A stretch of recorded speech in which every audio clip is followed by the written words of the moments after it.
Holy crap. People persist in doubting the evidence. Don't run and hide. Don't be afraid. Don't turn away any longer. The truth will set you free.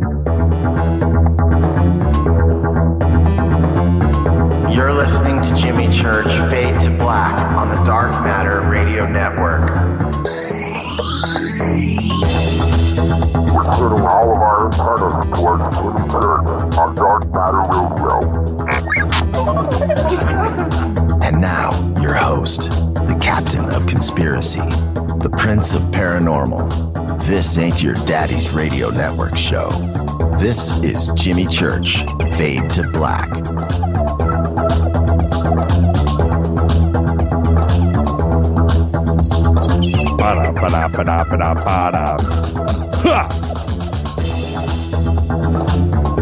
What is up?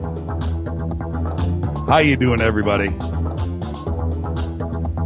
Fade to Black is back. Big night tonight. 1 year anniversary.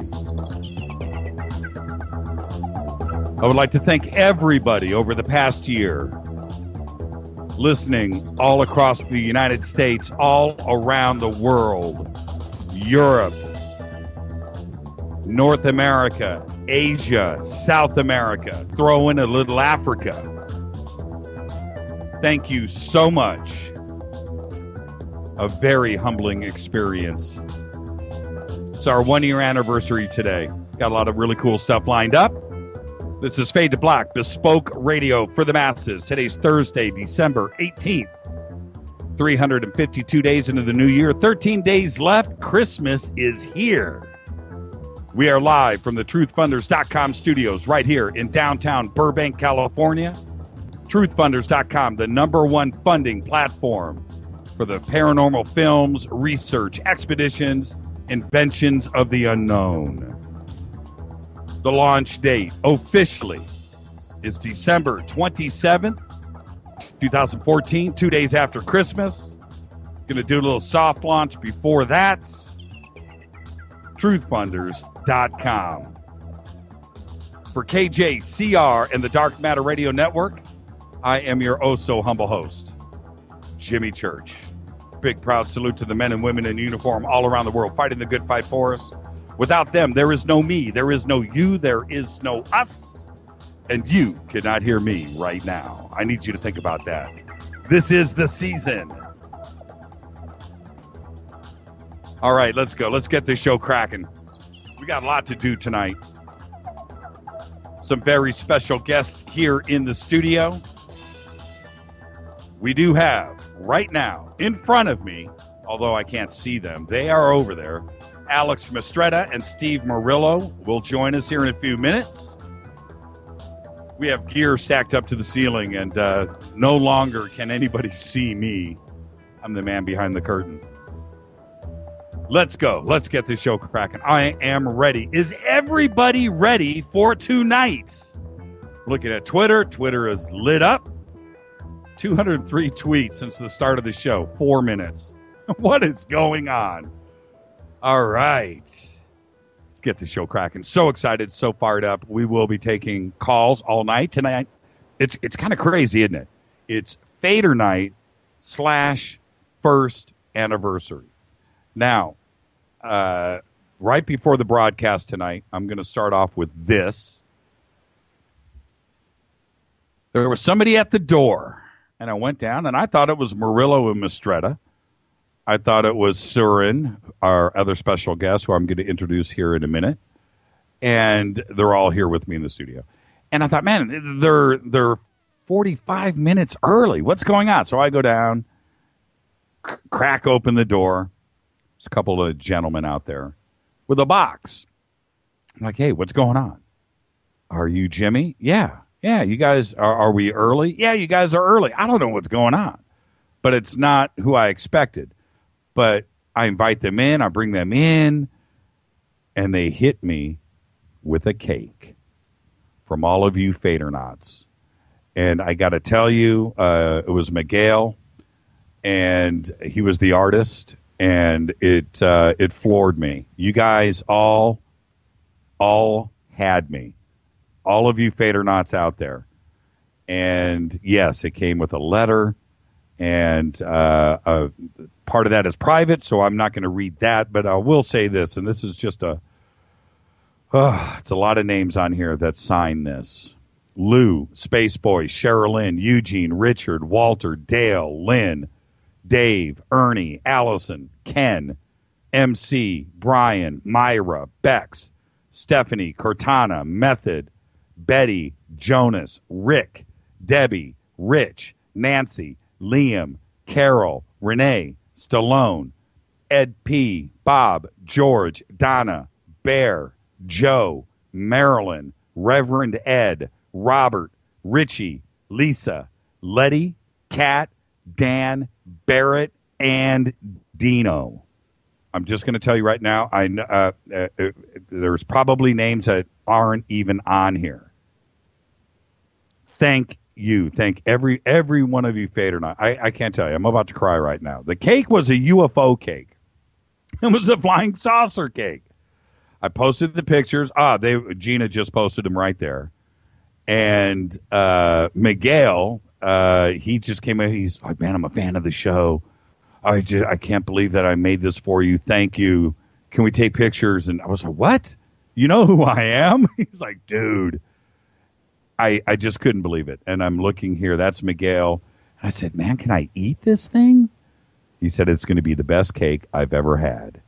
And there you go. So thank you. Look, I'm crying. Thank you, FADERNAUTS. That was just, you guys had me. You guys had me. I had no idea. Call up Whoa. She's like, did you get it? What? You knew about this too? Did everybody? What's going on? Thank you. You guys are good. When you got to keep something secret, this is the place to go. All right. So let's get that out of the way. Thank you so much. Thank you so much. It has been a wild and crazy year. I know this is the point where I go speech, or you go speech. Maybe we'll do that at the end of the night. We have a lot of stuff that we're going to do. But it has been a humbling experience. I say that so much, but the growth of the show, the growth of the family, the audience, the support from Dark Matter, and all of you FADERNAUTS, what we have done means everything. Faders.org, Method, Jonas, Les, Lou, Spaceboy, Walter, the original crew, Contact in the Desert, everything that has gone down this year, all the way through to Coast to Coast, and everything that Hangar One, everything that has happened this year, it's been meteoric. It's been a little out of control, but at times, it's the FADERNAUTS that keep me grounded and keep the show going on track. So with that, look at you guys tweet. Look at you guys.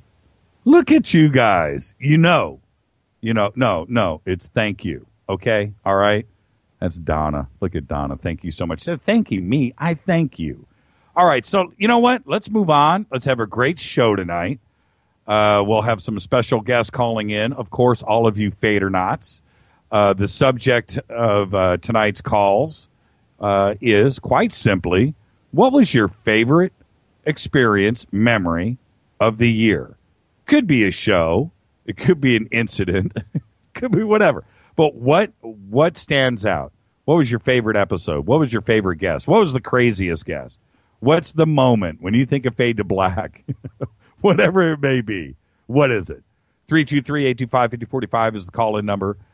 We've got some stuff that we're going to do. I can't open up the phone lines for a little bit because we've got some stuff we're going to do here. But I will announce it shortly, and we'll open up the phone lines for all of you FADERNAUTS. All right? Email throughout the show tonight, Jimmy@jimmychurchradio.com. You know what to do there. If you need to Skype in, Fade2Black14 is the number. Okay? We're going to have a lot of calls tonight. Let's keep them brief, so let's let everybody get a crack at getting on the air. All right? All right. So with that, I'm going to read this quick email. It's from Ben Miller. It's about last night's show. Ben says, it is laudable of all of you to vow getting a solution to the Rendlesham story. He's referring to all of the guests that were on the show this week, certainly Colonel Hall, John Burroughs last night, Peter Robbins, Richard Dolan called in last night, Chase, Kletsky, and we're all on the same page here. He says, but remember, once you scramble an egg, you can't reconstruct the yolk and the white. From what I heard of your interviews, which all are excellent, there are different stories involved. This may suggest the military scrambled the memories of the principal players in this event. Maybe the military inserted or deleted or defocused. But by the time of Rendlesham, the military had been working many years on mind control techniques. Best of luck, Jimmy. If anyone can do it, I trust you. Thank you so much, Ben. And it's talking to everybody today and reading the reactions from everybody. Look, it's very simple. It's a tough road, but I don't think anybody's lying here. I think that there was 3 nights of events, 3 nights of craziness, and everybody is talking about and recalling what they know. And that's it. Me, myself, like I said last night, I'm a little pissed. I'm tired of the finger pointing. And it comes from people that I trust and know, too, as well. And it's frustrating to hear everybody else's frustrations. Look at the picture. Steve can't see this, but it's a picture. I didn't realize all of us were in the studio at one point. Were all of us here together once? No. Somebody's photoshopping. Okay. I'm looking at this picture on Twitter. Yeah. I'll show it to you later. Look, go to Twitter. All right. You ready? Okay. In honor of our first anniversary, I'd like to introduce everybody to Suren Mkrtchyan. And Suren is a singer of doom. I will say that first. But hold on. We're not ready. See, I got violins in here. Everybody just calm down. Suren is about to blow your mind. And it's an honor that he is here. And I want everybody to kick back. And he's going to take us to the first break. Here we go.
Oh, man. Woo!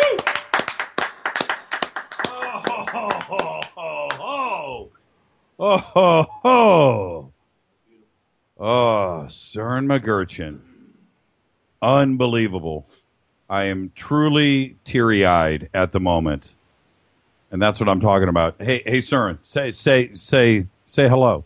Pick up the microphone. Hello. Where does that voice come from? Where does that voice come from, man? See, he just pointed to the heavens. It comes from God. Yes, it does, man. What happened when you were a kid when you said you wanted candy to your mom? I want some candy. You know, I mean, that's incredible. Thank you so much. Wow. Thank you. Suren Mkrtchyan. Happy holidays, man. All right. With that, let's take our first break. How was that, everybody? Was that just too cool? That was awesome. Oh, man. All right. This is Fade to Black, bespoke radio for the masses. This is our anniversary week. Losing audio on one channel. I don't know what's going on. Who knows? Oh, there we go. It's there. Fade to Black, bespoke radio for the masses. Follow us on Twitter at JChurchRadio. Shoot me an email to Jimmy@JimmyChurchRadio.com. We are only on the Dark Matter Radio Network. This is our 1-year anniversary special. I'll be back right after this. Stay with us.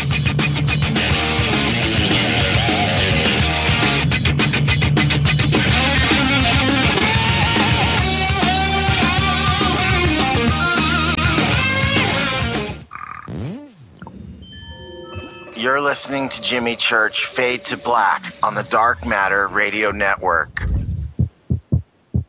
What's up, revolutionaries? It's me, Jimmy Church. Do you have an IRS or state tax issue? Well, I did, and I called national tax experts. My problems were fixed, done, fini, and man, I got to tell you, it was a relief. National Tax Experts are a recognized tax office that services clients in all 50 states. Doesn't matter where you live. Give them a call. I'm telling you, they take the time to understand each and every client's individual financial status as well as their financial goals. And that's exactly what you need, my brother, when you're taking on the evil 3-letter. So, seriously, give them a call today at 1-877-909-5444. Again, 1-877-909-5444. Or go check out their website, www.nattaxexperts.com. That's NATTAXEXPERTS.com. Tell them Jimmy sent you. This is KJCR at JimmyChurchRadio.com. On the Dark Matter Radio Network.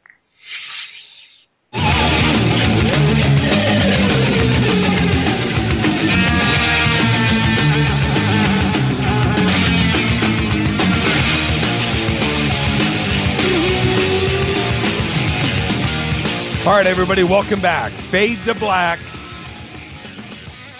Man. Suren Mkrtchyan. Incredible. He said he wants to hang out for a little bit. He wants to hear us talk about some UFOs. I said, hey, man, let's do this. All right, let's do a quick mic check. Since I can't see you guys.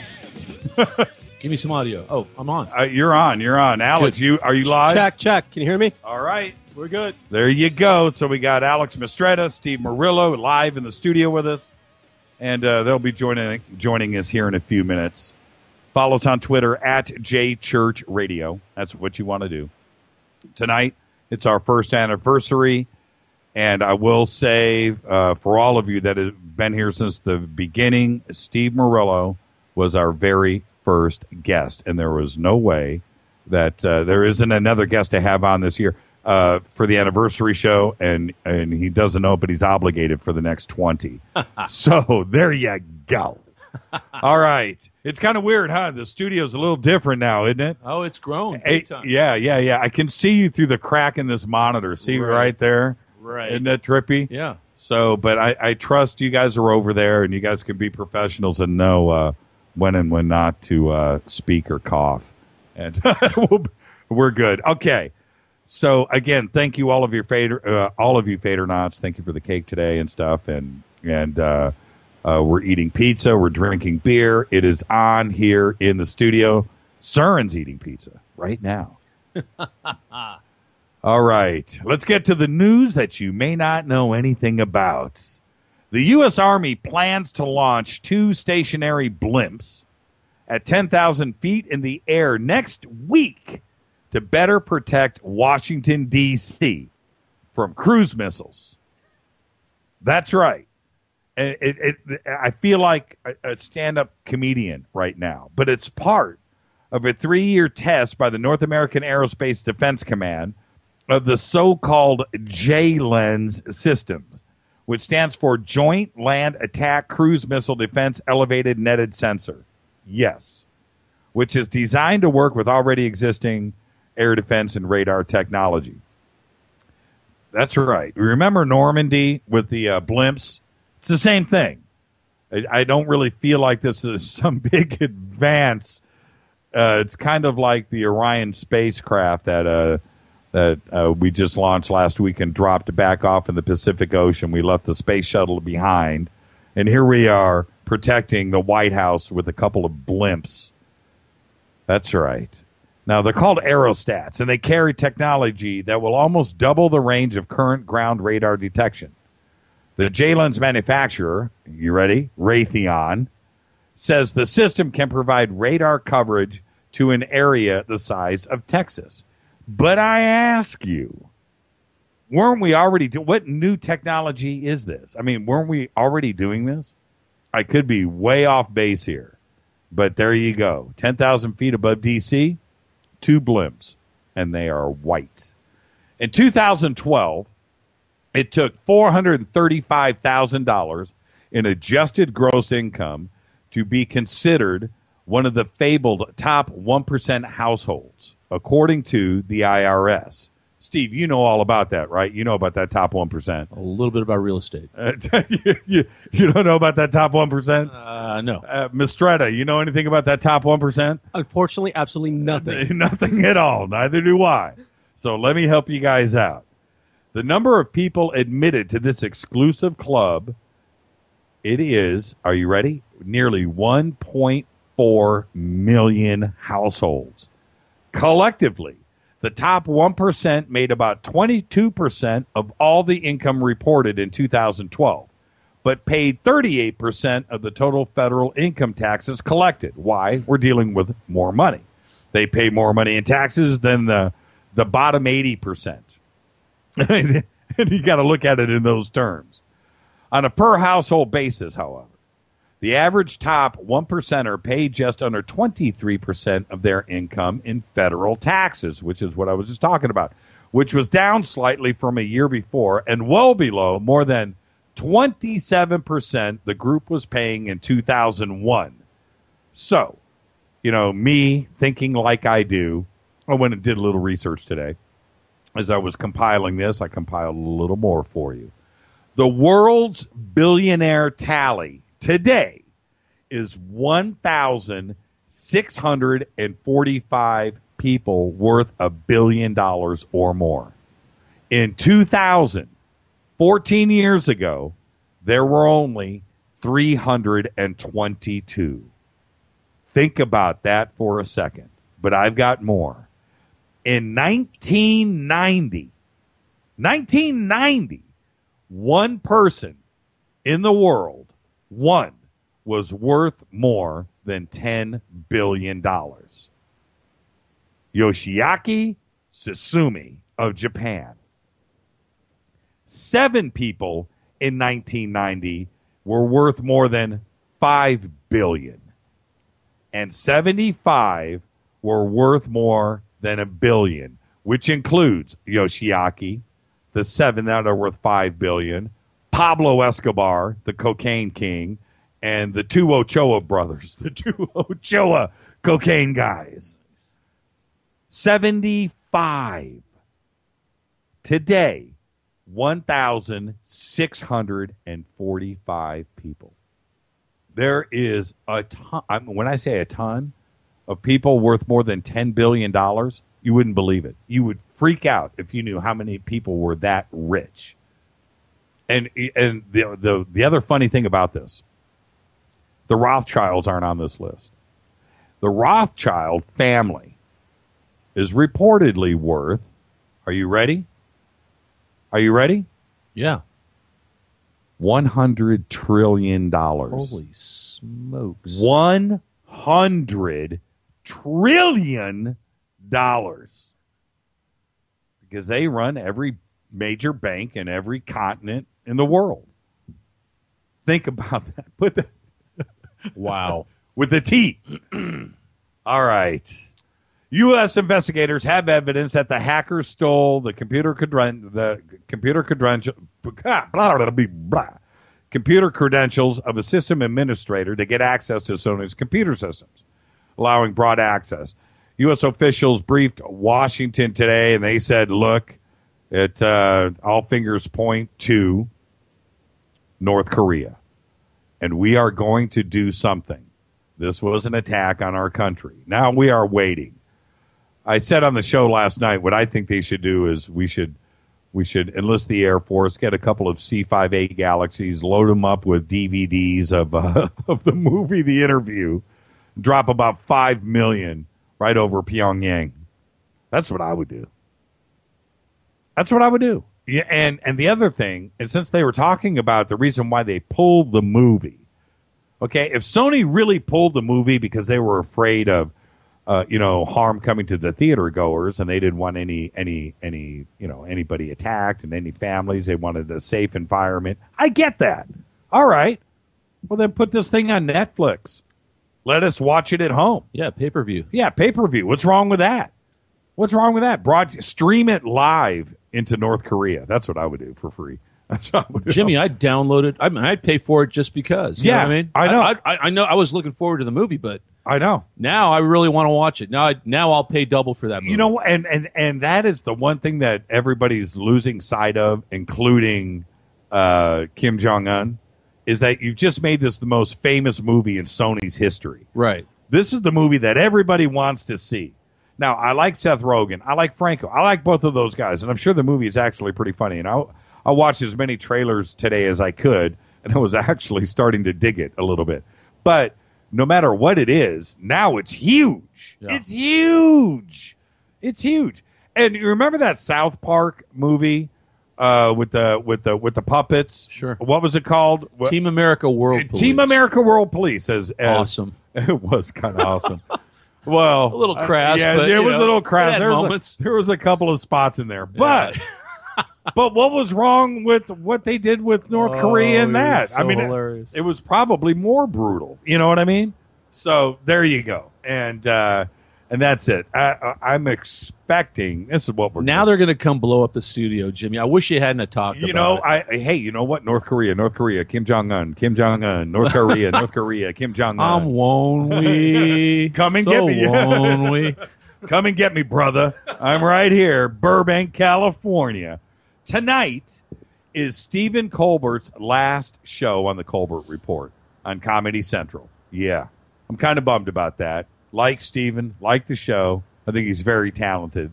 6 months from now, he takes over the Late Show, David Letterman on CBS. So, Stephen, going to miss you, brother. Now, concerning the rain this week, and then we'll take a quick break. About 11 trillion gallons of rain, or nearly 17 million Olympic swimming pools, are what we need to end our drought after the thunderstorms we had this week. Did you hear that? I heard it. Yeah. Is that nuts? Man. This week, check this out. That's how much we need to recover. It's no joke. NASA just released a satellite images and data of what is missing from the state's reserves. And it's about 14,000 times the amount of water that it would take to fill the Dallas Cowboys stadium. Wow. I'm not kidding. NASA said today it takes years to get out of a drought of this severity.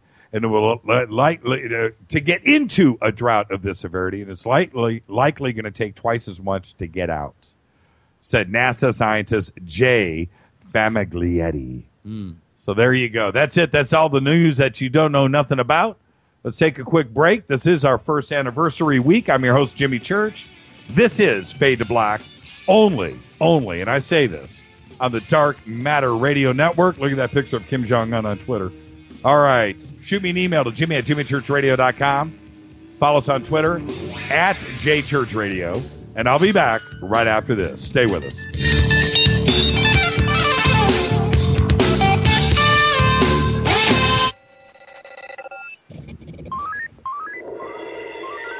Way out here, we listen to Jimmy Church on the Dark Matter Radio Network. Dark Matter. Dark Matter. Dark Matter. Dark Matter. Dark Matter. You're listening to Fade to Black on the Dark Matter Radio Network. ¿Qué tal, mis amigos? Yo soy Mario Carson, el tiburón, y los invito para que escuchen a mi buen amigo Jimmy Church Radio. ¡Claro que sí! Oi, I'm Reese Evans. You're listening to Jimmy Church. This is Revolution. The revolution will not be televised. The revolution is on radio. Ciao.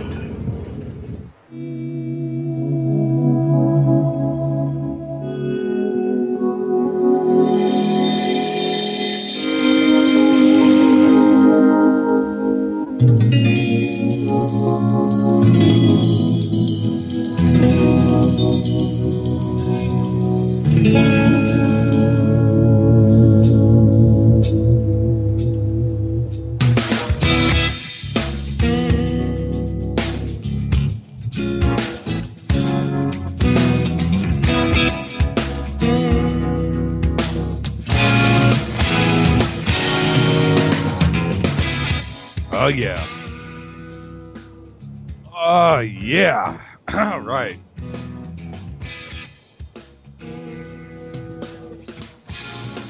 Fade to Black. How is everybody doing?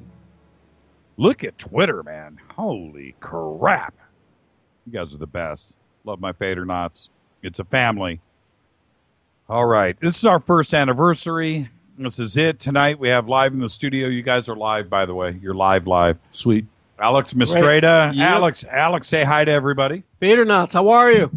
That's what I'm talking about. And Steve Murillo. FADERNAUTS. FADERNAUTS rule. They do. You know, it's amazing because there were no FADERNAUTS the first time I was here, Jimmy. They came from nowhere, and now they're the Army, man. They're huge. Taking over. And you bring up a really good point. We started with nothing. And that first show, well, I mean, I'm not going to say we started with nothing. We had an audience, but it was Fade to Black was how it started out. And we were just hoping to, attract and have people like us and appreciate what we were trying to do. And it feels weird not being able to see you guys, but you guys are cool talking like this, right? Yeah. It's like we're in a dark nightclub right now, and you can't see the person next to you, and you're hoping that it's who you think it is. That's dangerous, man. It is dangerous. But, and from the very beginning, you were here, Steve, and you've been back with us a few times, of course. Steve runs UPARS here in Southern California, and I've done a couple of shows out there live and broadcast live, and we've watched the show slowly ramp up over the last year. And I would say, it was probably about 8 months ago. After we crossed the third month, things started to take hold, and so people started to notice, and people started to talk. And I think that's where it kind of took the turn. And then Twitter, when Twitter started to do its thing, then the FADERNAUTS decided to name themselves. And I would say that was about 8 months ago. Now, I'm just so everybody knows, I'm looking at Twitter right now. And let's see, August. So I'm going to say it was probably around April. So December, January, February, March, April. Yeah, that's about right. About 8 months ago is when things took off. And I would like to say right now to all the FADERNAUTS, who started it? I'm going to say it right now because all the original ones, Space Boy says he saw it from day one. Walter was there also back then. Lou, Les, of course, Dale Romero, but he was already with us. Status unknown. And that's it just like took off, and here we are today. It's been a humbling year. Now, see, you guys can't see me. Are you guys eating? Is that what you're doing? Hey, man, the pizza is awesome. Yeah, man, we got pizza, we got beer.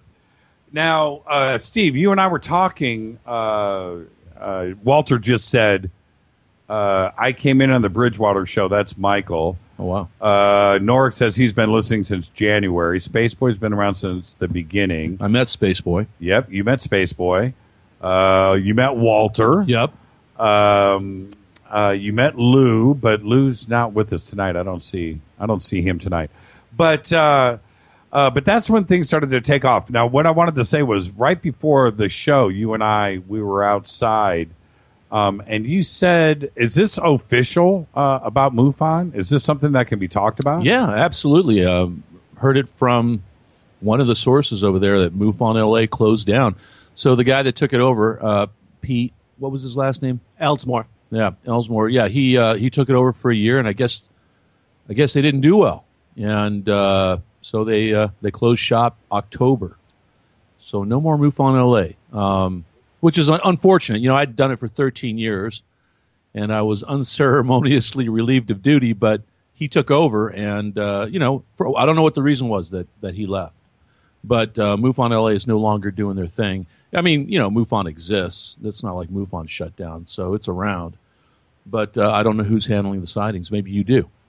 I don't. I'm blown away. What happened? What about Orange County? They're still around. Absolutely. Those guys are going strong. So, Jan Harzan, he's from MUFON OC, so he's the man now. He's the director of MUFON. And that's not going anywhere. But, they just couldn't keep MUFON LA going after Alex left, Mark Dunbar just tweeted, "Your UFO group is better." Oh, awesome, man. Thank you so much. Thank you. Well, I'll tell you what, man. Look, it gives us, what we do now, it gives us free reign. We don't have to subscribe to, some outdated protocol that, in some antiquated database that barely runs. We can roll. And that's what we do. We go out to the field. Alex is going out tomorrow night. No, Saturday night. I can't join him. I've got some obligations, but he's going out and he's going to investigate something that we've been looking at, some kind of paranormal phenomenon going on near you. What? Some crazy craziness, dude. Wait, it's crazy. Yeah, no, it's a really interesting. If you want to hear about it, I'll tell you. This warehouse, where is it located? You can't say the location, right? Yeah, I can say the location. I just can't say who it is, who it's owned by. Right, it's somewhere nearby, right? Sun Valley. And he and I went out there. This guy's had weird stuff going on in his warehouse for a while. And one of our members said, "Hey, I really think you need to call this guy." So Alex called him, set it up. We went out there, and sure enough, on the night that we showed up, there was phenomenon going on. It was on, like what? Like what do you mean? Weird glowy orb stuff. What did you see? I saw nothing. Okay. Well, now here's what happened. I walked out in the warehouse, pitch black, right? So I walk out there with a little cell phone flashlight. I'm trying not to trip over all the stuff that's all around this warehouse. I mean, it's a working warehouse. They're manufacturing there, okay, clothing, and I don't see anything. I don't feel anything. You know, I mean, it's a little creepy walking through a strange warehouse at night. But anyway, but they're watching the cameras, and the cameras are showing weird little glowy orb things flying around, you know. And I guess one flew up to me, or I don't know what happened. But, you know, but then he's been recording this stuff, his security cams. He's got like, how many? 18 or something, all over this warehouse. And they're all recording these weird little orbs that'll fly in, they'll stop, they'll, you know, move around, and then, you know, take off. And I'm like, what the hell are those things? You know, that's got to be bugs. You know, it's got to be something. You know, you have to, you know, go to the mundane first and try to eliminate that stuff. So that's what we're doing. But what the guy said was, look, I've got a really, really good video here that I want you guys to see, but I've got to go through all of these hours and hours of it to get to the good stuff. So come back. So that's what Alex is going to do. Is going to go back there and review the good stuff. Can I go? Yeah, actually, I can. Yeah, Steve's not going. Yeah, I can't go. Yeah, absolutely. Yeah. Oh, Steve's not going, so I can go. No. So if Steve was going, I'm ass out. No. Is that what does that mean? Are you driving a Miata or something? Hyundai, not much better. No, it's just because, you know, the guy didn't want too many people involved. So 2 guys are fine to show the warehouse. You're more than welcome. Of course, Jimmy can go, man. Yeah, I deputize you now. Oh, yeah, man. absolutely. You can. Yeah, I'm down for that. All right. Now, are you just going to review tape, or are you guys going to hang out and try to see something? No, I'm going to hang out and try to see something. Apparently, according to the guy, a lot of the phenomena starts around 5 p.m. It escalates up to that point. So I'm going to get there before 5. Oh, I'm so down. Do we have night vision or anything? What do we have? The cameras are night. The cameras are night vision. Oh, yeah. You know what? I've got 3 video cameras here that all have night vision. Yeah, bring them. So we could do that too, right? Bring them. Absolutely. And I've got these slammed, you know, with 64 gig chips. Oh yeah, bring them. Run all night. And the other thing is they've had poltergeist activity there. It's not just the orbs, but they've had weird poltergeist activity going on, banging, you know, like on the roof when there shouldn't be anybody on a big old huge warehouse roof. You know what I mean? At night, weird stuff. Apparitions. Yeah, really. That's what started at first. Yeah, the first one of the workers saw an apparition there, and you know, she told the boss, and he was like, "Yeah, whatever." What do they manufacture there? Anything crazy? No, you're gonna love this. They manufacture, essentially stripper clothing. What? Yeah, they manufacture for Hollywood, for high end stuff too. I mean, you know, if you go back, I think they've been in business 20 years. But anytime a Hollywood movie needs costumes for a stripper, right, they'll come to those guys. Oh, I got you. So it's not like strippers for the jet strip. No, high end stuff. Yeah, I got you. And they even have a clothing line and stuff. The jet strip is high end. Oh no, hey, I'm not talking. I didn't just say that. Oh, man. All right, hold on. The phone is ringing. Let's see here. Let's see who's calling in. Hi, you're live on Fade to Black. Who is this? It's a message from Mars. How are you, Jim? I'm going to reverse the charges on this one. It's a long way to Mars. Jim Mars, everybody. Jim Mars. Jim Mars. Wow. Say hi to, I have Steve Murillo and Alex Mistretta here in the studio. And, hey, Steve. Hey, Alex. Hi, Jim. How are you? Jim, I'm an admirer of your books. I've read almost all of them. Yeah, I have them. Well, you know, that's what happens when you write thick books, you know. Yeah. I know. It requires someone who knows how to read. It's kind of Steve's borderline. Cuts down on the readership. I'm losing that ability rapidly, yes. Well, we all are, thanks to TV and computer and Netflix and everything else. Right. So, hey, I used to read, and I used to devour a minimum of maybe 3 books a week. Okay, both fiction and nonfiction. I'm doing good if I can get through a book in a month. Yeah, you know, it's so funny how I'm the same way, and not only that, but I used to pound a magazine in a day. You know, whatever magazine came in the mail, it didn't matter. I would read. I wouldn't skim through it. I would read a magazine in a day, maybe 2, stretching it. When was the last time you read a magazine cover to cover? Anyone. It doesn't even matter. I just ask. I'm having to think about that, and I subscribe to 2 or 3, but I scan them, you know, and I look for things that interest me, and I skip the recipes and the the celebrity columns and stuff. And so, no, probably, I don't know the last time I actually read a magazine cover to cover. Yeah, you remember how important Time Magazine was? You guys remember that? Oh, yeah. Time used to be the news source. Sure. The news source. Time Magazine came in the mail. You knew what day it was coming. There was Time, Yep. National Geographic, Life. Yep.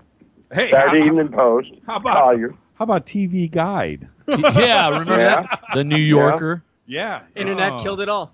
Yep. And you know, with readers, with TV Guide, you could always plan on what was coming on. Right. And now it's, who knows? You have to turn on. You have to go to the virtual list. You know. Yeah. And all they show you is the first hour or two, and you don't know what happens at 10 o'clock or 12 o'clock until it gets close to that time, unless you want to sit there and scroll through everything, which nobody has time for. Right. Hey, Jim, did you when you got your TV Guide? I know there are listeners out there right now that have no idea what we're talking about, but yeah. when you got your TV Guide, did you get a pen out and you would go and circle the shows that you were going to watch that week?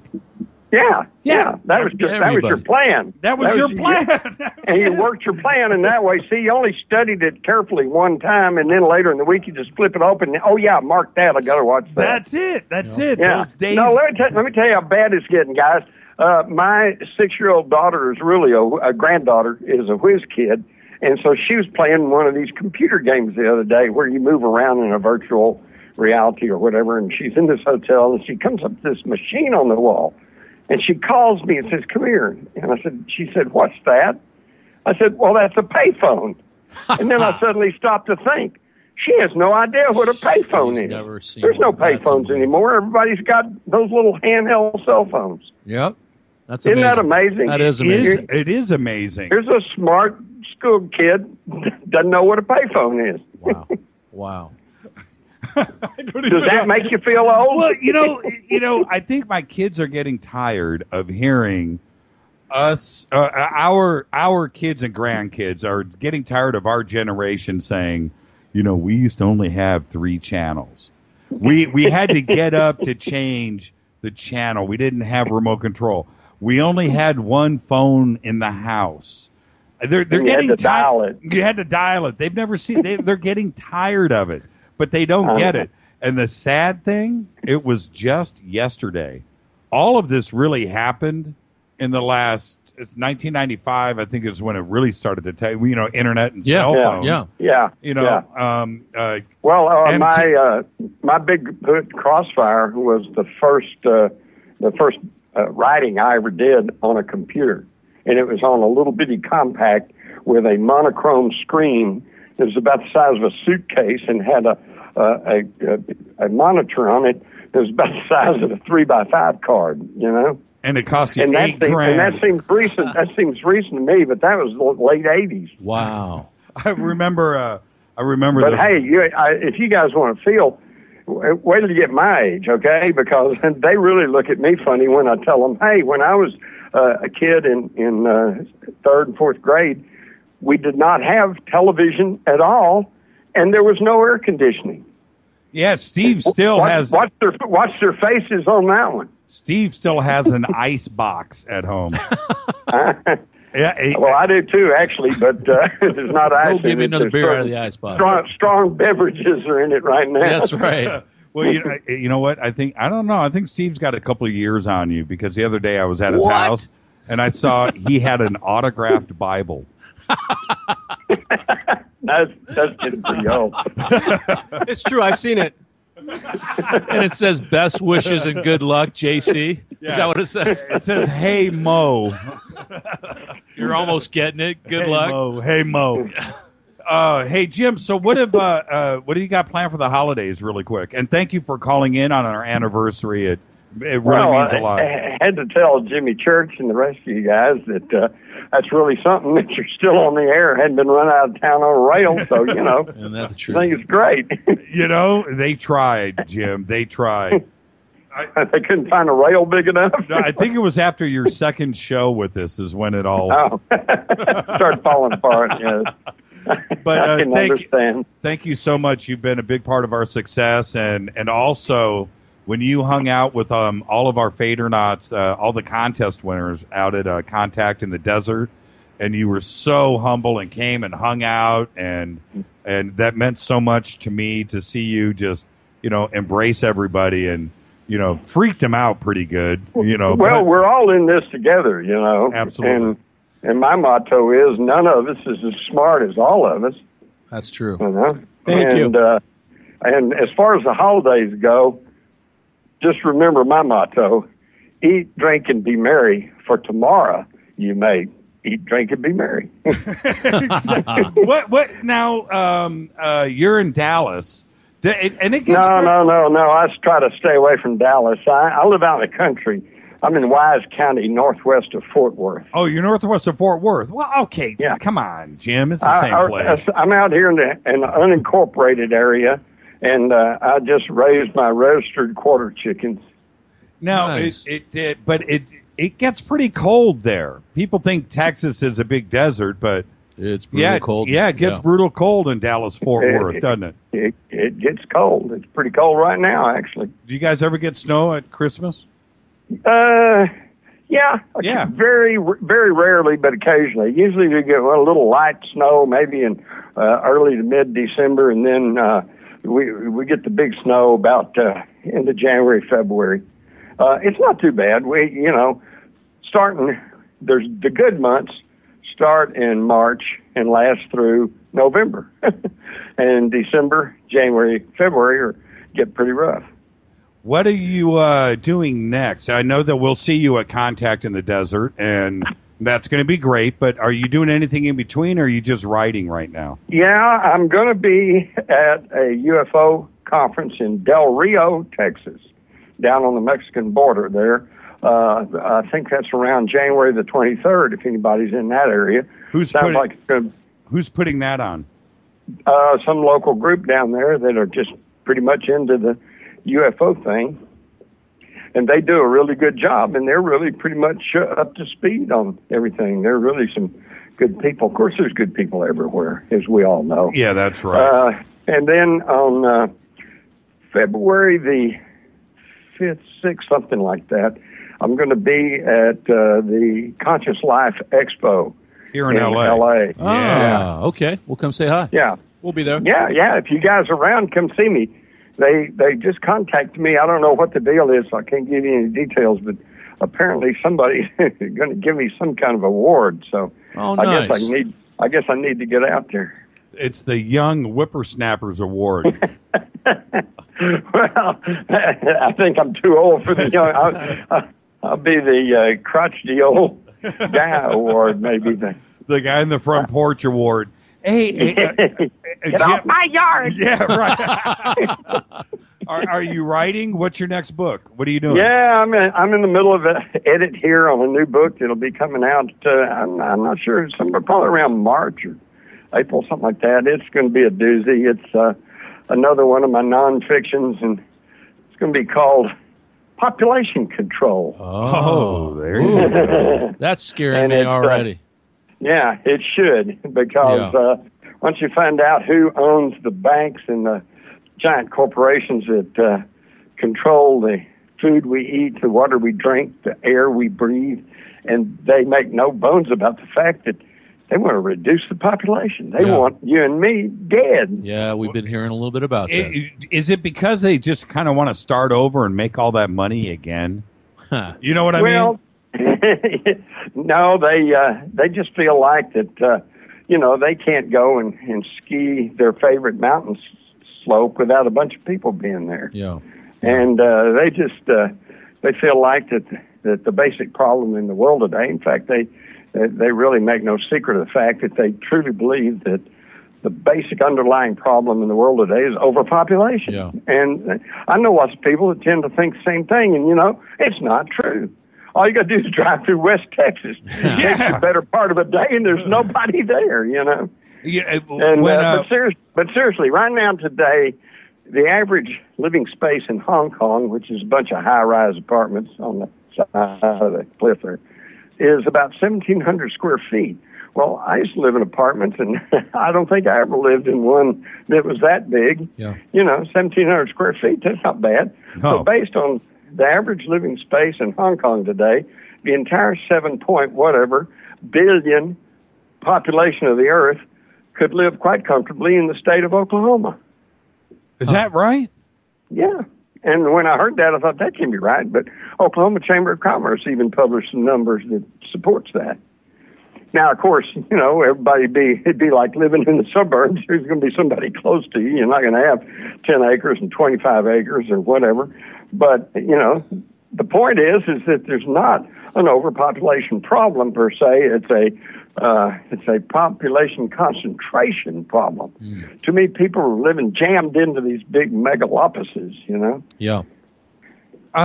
You brought up a great point, Jim, is when you drive, unless you've done this, and a lot of people haven't, most haven't, drive from L.A. to New York, drive from Seattle to Miami. Just do that drive where you crisscross it across the United States. Yeah, and go you realize go Route 66. Do Route 66 and do a little zigzag once in a while. That's right.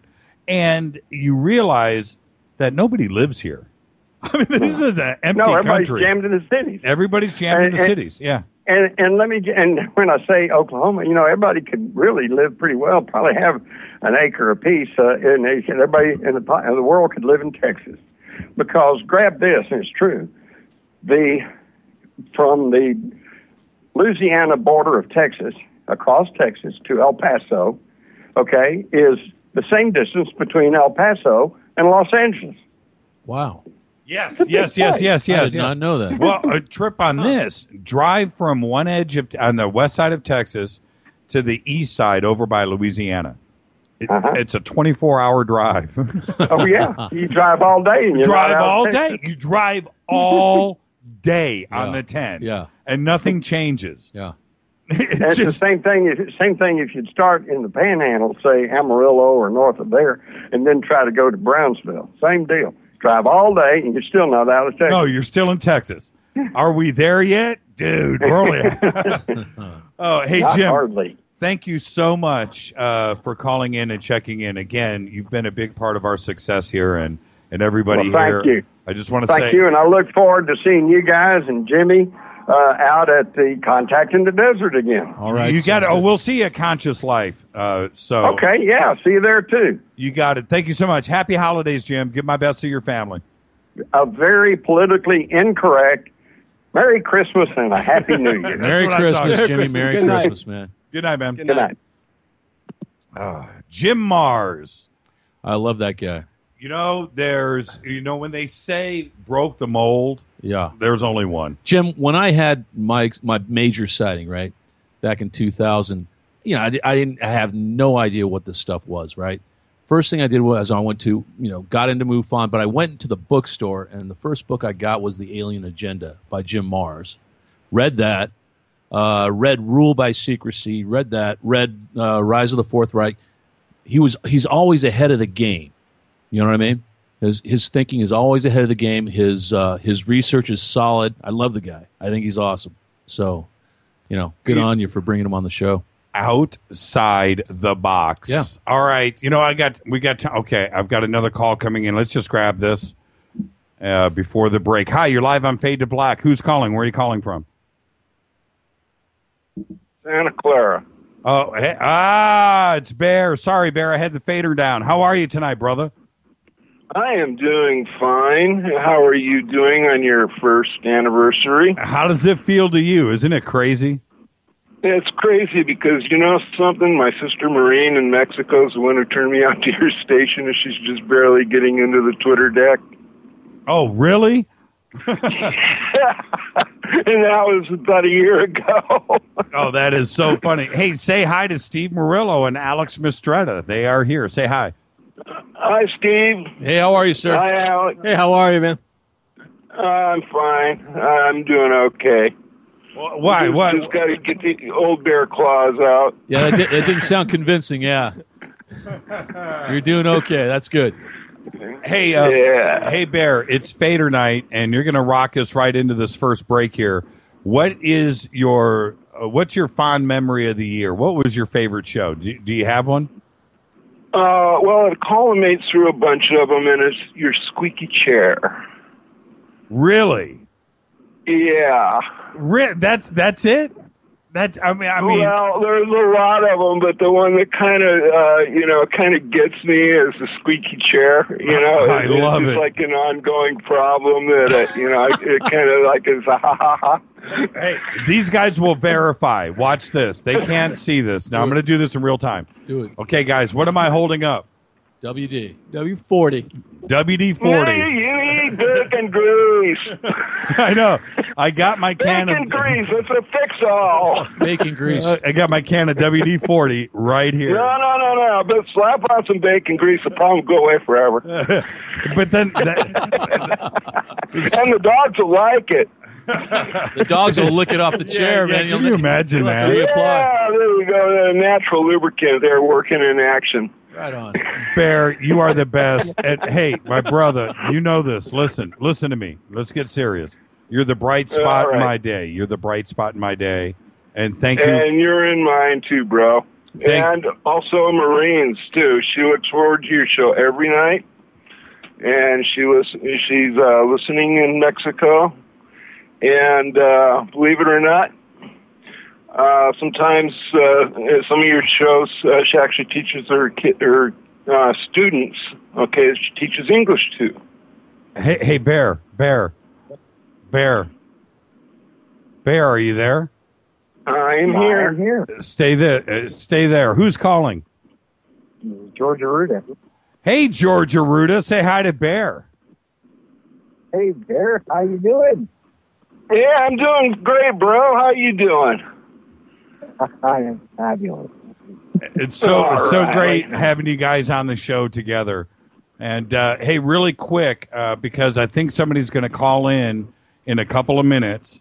So I'll throw this over to George really quick. George, what was your favorite show this year? My goodness, I have to say when Mark actually said my name and so you like my writing, I had to take a deep breath, and I was floored. It was emotional. I just, Oh, yeah, I remember that, too, as well. Hey, guys, the phone lines are lighting up here, so I'm going to try to get everybody in tonight, okay? Okay, right. Be well, be safe, and be cautious. Thanks, guys. You guys have a good night. Merry Christmas, Happy New Year, Happy Holidays. Thanks, George. Thanks, Bear. And ditto back to you guys. Thank you. Bye, George. Okay. Bye.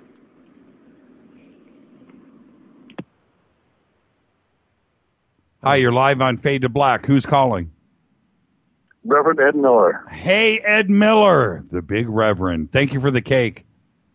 Hey, no problem. I was just happy to be part of it. I've been glad they have to be included in the card. I can't believe, and I called Rita, and she's like, "Did you get it?" I was like, "I can't believe what you knew too."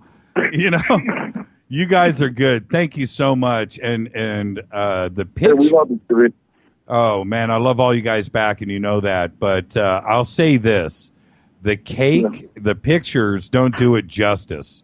And before we cut into it, it's going to be fully documented. Trust me. I'm gonna. YouTube it. What's that? YouTube it. I am going to YouTube it. I'm going to YouTube the cutting of the cake. Absolutely. Amen. So, real quick, Ed, what was your favorite show this year? I'd have to say it was my first time to listen to you guys, and that was the Doug Dietrich blowout. Your first show? Oh, you're not allowed to say his name on the air. I'm kidding, but I don't say it.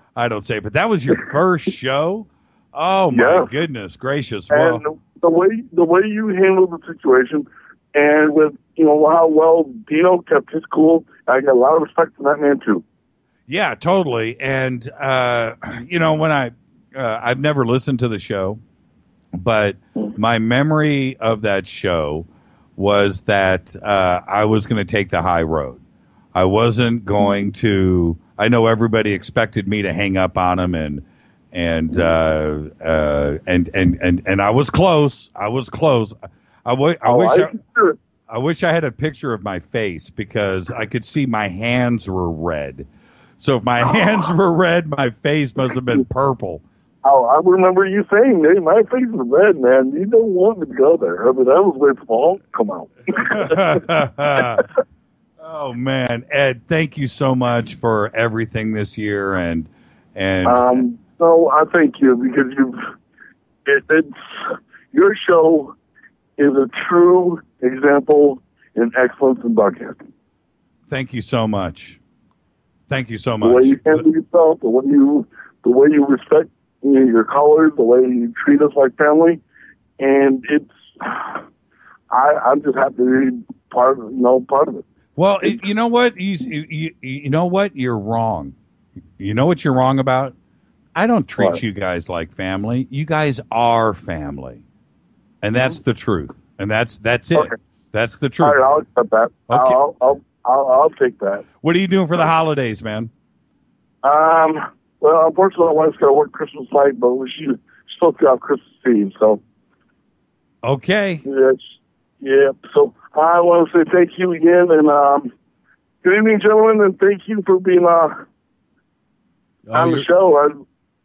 Yeah, for sure. Thank you so much, man, and have a great holiday. Okay. Yeah, thanks, Ed. You Thank you. Reverend Ed Miller, everybody. Thank you, Reverend Ed. Thanks, Reverend Ed. See you, buddy. Dino, how are you tonight? Dino, are you there? Hello, this is Lisa. Oh, Lisa. I thought it was Dino. Yes. Oh, man. No. You Not guys, yet, anyway. You guys are 1 digit apart on your phone numbers. Oh, wow. That's fantastic. That's trippy.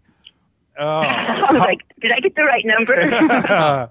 Skater Lisa, how are you tonight? Skater. Yes, I'm doing much better. I'm recovering from a little oral surgery on Monday, but I'm doing much better. And I've been back to listening to the show, so that makes it all better. And and happy anniversary to you and to everyone at Fade to Black and to Wowo and to my wonderful Fadernaut family. You guys are the best. Thank you. There aren't enough superlatives to say how much I think of all of you. Thank you so much. Thank you for the cake. Did you see the picture of the cake? I saw the picture. I thought it was fantastic. Perfect. Isn't it insane? Unbelievable. You should see it really close up. It's got rivets. High tech. Yeah, oh, wow. It is so cool looking. And I turned to Miguel and I said, man, can I eat this? And he's like, man, it's going to be the best cake you've ever had. And you know what? It is, no doubt. I bet it is. But just take lots of pictures. I will. I'm going to YouTube it. Thank you so much, Lisa. You know that. Loving you right back. Lisa's been with us. Lisa's been with us since the beginning, and she knows that. Thank you, Lisa. I've been around. I just wasn't on the Twitter. I was boycotting Twitter until I decided to join Twitter because of Fade Black and because of you, Jimmy. Oh, that's so cool. I'm right there with you, Lisa. Oh, man. Oh, yeah. Say hi real quick. I'm going to grab Michael Anderson. I just lost him. Michael, if you can hear my voice, just call right back. Just say hi to Alex and Steve Murillo. This is hi, Steve. Hi, Lisa. Alex. Hi, Lisa. How are you? I'm doing great. How are you guys? Good. Now, it's kind of funny because you hear Alex calls in the show every Thursday night. Steve, these two guys, Alex is an author. Steve has been running MUFON and now UPARS for in LA, long time. Now 15 years, I guess. Yeah, these guys are paranormal royalty, and I'm in their presence. Oh, it's please, pretty cool. Please. It's pretty cool. No, we are. I'm good with that. I'm honored to be here as well. Thank you so much, with Lisa. all three of you. No, we're honored. We're honored that you're on the line and called in. I mean, I'm not going to speak for Jimmy, but I can tell definitely from all the callers that have called in, it is a family and there's a lot of love, and you guys hang together. It's awesome. So, yeah. There's nothing but love. Yeah. It's amazing. It's good. Thank you so much, Lisa.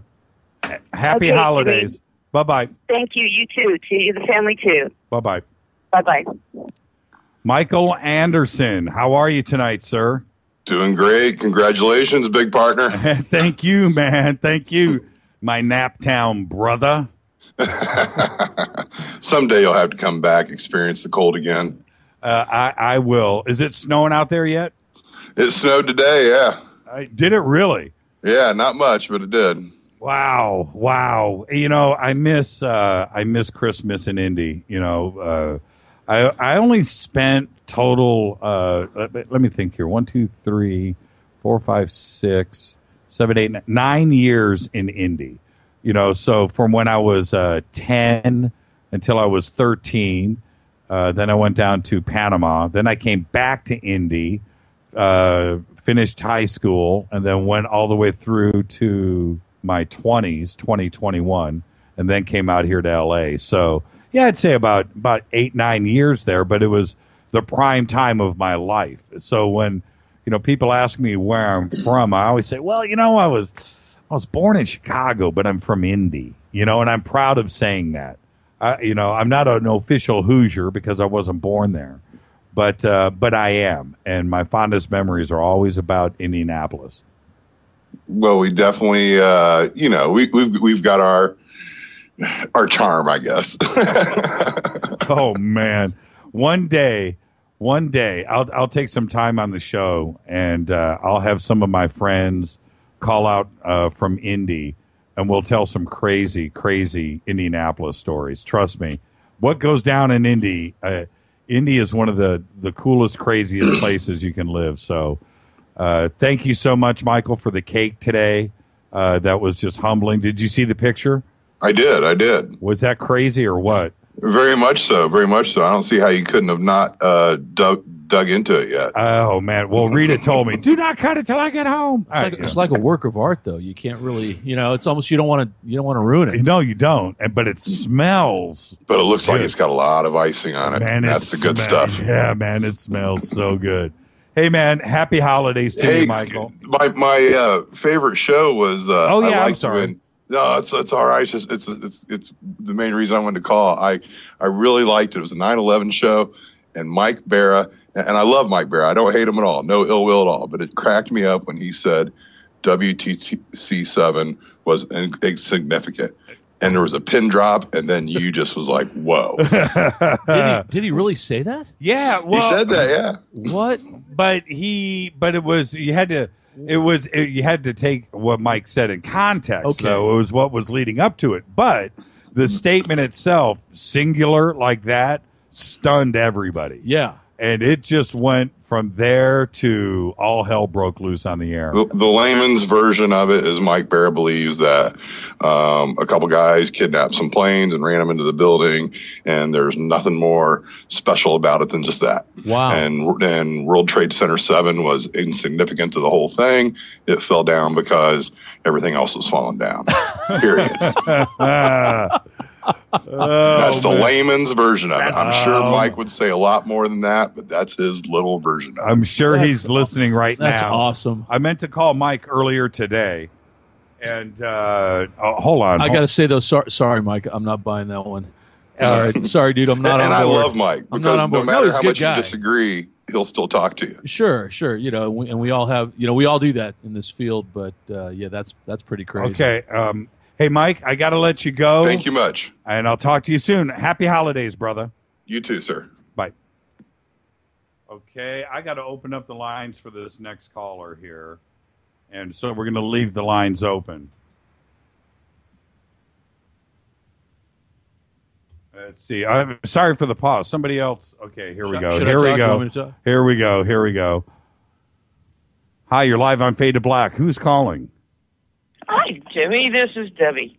Hi, Debbie. How are you? Pretty good. Congratulations on your first year. It's been a great year, and I can only say it'll have to get better. You always do. You top every show. Thank you for the cake. Oh, you're welcome. You're welcome. We love you guys so much, you and Rita. It's amazing. I mean, it seems like you've blossomed the whole family on Fade to Black, and we all feel that way. We all feel like brothers and sisters. It's no joke. It's true. Yeah, and it's just absolutely amazing how I know everybody by name and everything else. Okay, let's take this next call. And stay with us, Debbie. Stay with us. Freeman is on the line. Freeman, how are you tonight, brother? Hey, doing great, Jimmy. Hey, say hi to Debbie. Debbie's one of the FADERNAUTS. She was calling into the other line. Say hi to, and Steve Murillo's here, and so is Alex Mistretta. Well, hello, Steve, Debbie, and Alex. How are you? How's it Hey, Freeman, Alex, and Steve. Oh, Freeman. Okay, I just I got a text a second ago from somebody that has been trying to get through. So I'm going to do this as quick as I can, and everybody will understand when that call comes in. But, Sure. But Freeman, Freeman, really quick. Thank you for all of your support this year. Thank you for everything that you have done. You've helped us greatly, and I still want to be on your show.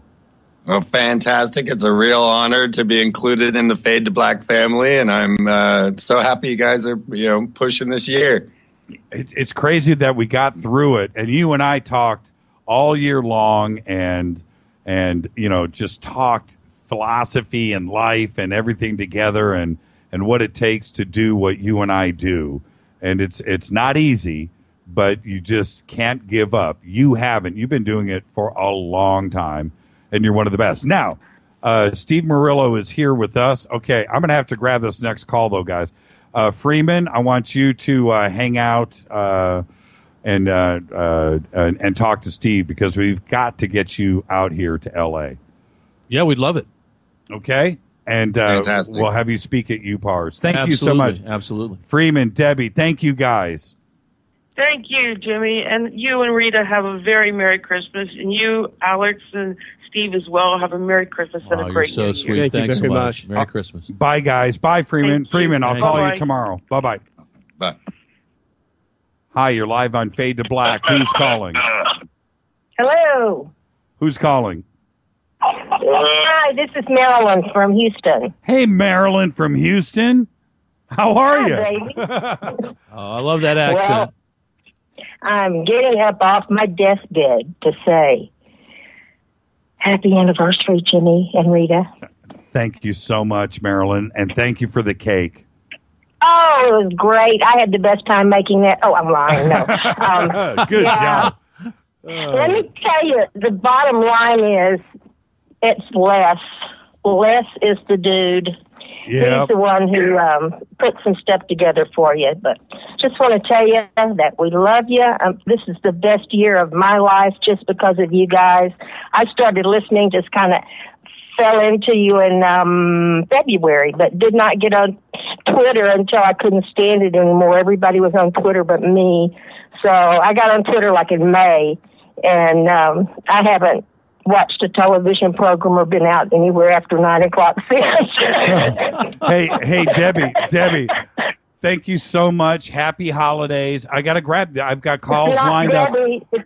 It's not Marilyn. Debbie just hung up.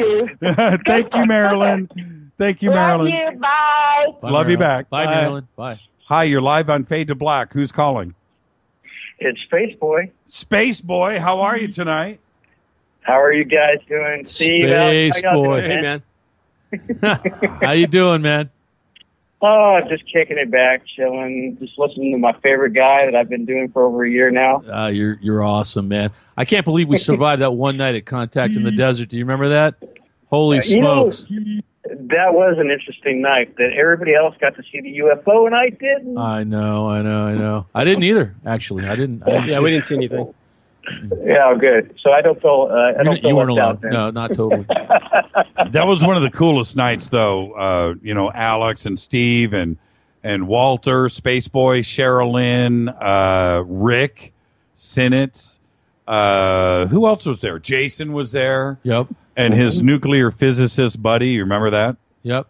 Oh yeah. Yeah. What was his name? What was the physicist guy's name? Don't remember. The English guy? I forgot it. Which was the guy with the Harley? His dad. They both build Harleys or rebuild them. Is that you, Space Boy? No, that was Rick. Oh, okay. That was Rick. But wow, what a crazy night! And I just didn't want it to end. Yeah, that was a blast. And the next day, oh my goodness gracious! Yeah. I remember waking up that morning. My phone was going off. what was it? The texts were going, George Noory's yelling for you to come up on stage. And it was like at 8:30 in the morning. And I'm like, what is Noory? Who was up at 8:30 on a Saturday when Friday night in Joshua Tree, that place was a party town? Yep. And everybody lit it up. We lit it up till, I don't know. What time did we wrap, man? 2, 3 o'clock in the morning? Yeah. I think I left early. I think I left at about 1. You guys were still going. Oh, no, we went way past that.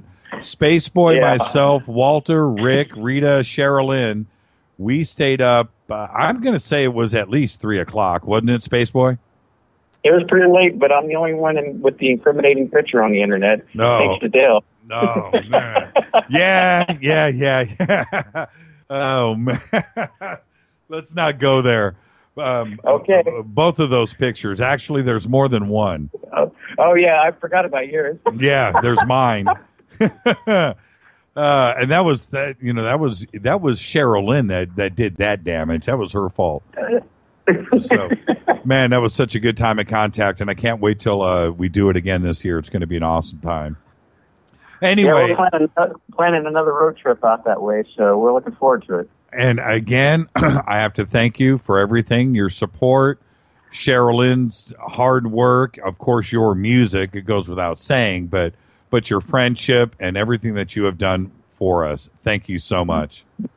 I just want to let everybody know that you have my undying loyalty, Jimmy, and you're more than I'm more of a fan, more than just a fan. You're a friend, and I'm glad that we both had our space-time to intersect with each other. So thank you, my friend. I appreciate it. Thank you so much, Space Boy, and my best to Sherilyn, and you guys have a great, great holiday season, man, and I mean it. You too. Hey, guys, take it easy. I appreciate it. Thanks, Space Boy. Yeah, hope to see happy you holidays, soon, man. Yeah, happy holidays, man. All right. Take care. Hi, you're live on Fade to Black. Who's calling? Good evening. How you doing tonight? My brother. Check that voice out. Who is that? That's Gene Vito, man. Gene, baby. That's Gene, the only. I just wanted to call in and celebrate the 1-year anniversary of the greatest radio show ever. Awesome. And to give my undying love to all the FADERNIGHT family. Everyone out there, all million of you. Thank you, man. And you know that. Thank you so much, Gene. Be safe. And I'm going to save everything for, I'm going to play your track here in a little bit. Thank you so much, Gene. You know that. Love coming right back to you. Love you. Thank you for all your support. And have a great holiday. You guys, Alex and Steve, love the crew. And special shout out to the wonderful Whoa. Thank you, Gene. Thank you, Gene. Awesome, Gene. Thanks. All right. All the best. Good night, all. Congratulations. Thank you, Gene. Hi, you're live on Fade to Black. Who's calling? George Noory. George Noory. How are you tonight, sir? Happy holidays. You too. Happy anniversary to you. Can you believe it? Roll that rock uphill all year long, my brother. Nothing wrong with that. I'm coming up on 12 myself. Oh, it blows by, doesn't it? At what point, when does it not get blurry? It never does. It's forging ahead. It better not, right? And enjoying yourself with your guests and your people you care about, and it just gets better and better and better. Say hi to Steve Murillo and Alex Mistretta. They're here live in the studio with us tonight, George. Hi, Steve and Alex. How are you? Good, thank you. How are you, George? Doing Good. great, George. Wonderful. Thanks. Yeah. Little celebration. Is there a little champagne on Jimmy's desk? You know what, George? If I really told you what we're going to do, well, it does involve alcohol, but it's.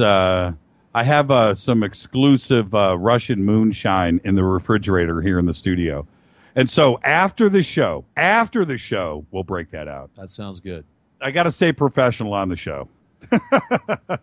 Yeah, you got to do that. You got to do that. It's very special stuff, and it's not what we think of, here from the South. This is it is champagne in most parts of the world, but that's what we'll do after the show tonight. We'll actually relax. I got a cake that was sent to us from the FADERNAUTS today. and we're going to cut the cake. It's a flying saucer cake, George.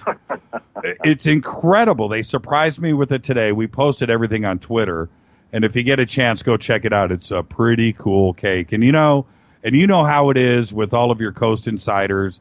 You know, it's just a family, and when they respond like that, it just lets you know you're doing the right thing, and you have their support and love. And that's what it all means. I started crying when I got it today. I couldn't believe it. Don't cry too much. I hear from a little bird you might be doing another Coast to Coast show for us pretty soon. Oh, is that right? That's what I hear. A little bird flew by. A little bird. Little bird flew by. Okay. I think it just hit the window right here at the studio. I heard it. Hey, George. George. Do anything else over your head, I hope. Yeah, right. Hey, George, listen, be safe out there. You went through some crazy times out there in St. Louis. Be safe. It's the holidays. Have a great time. We'll see you when you get in town. Okay. Happy anniversary, Jimmy. Thank you, George. All right. Bye-bye. Bye-bye. George Noory, everybody. With that, I'm going to take a break. I need to I'm losing my voice. I'm losing my voice. Yeah, you are. Yeah, I'll take over, Jim. This is Fade to Black. Thank you, Steve. And then Alex has got your back right after that. There you go. All right. Yeah. I'll be back right after this. This is Fade to Black, only on the Dark Matter Radio Network. First anniversary. Stay with us.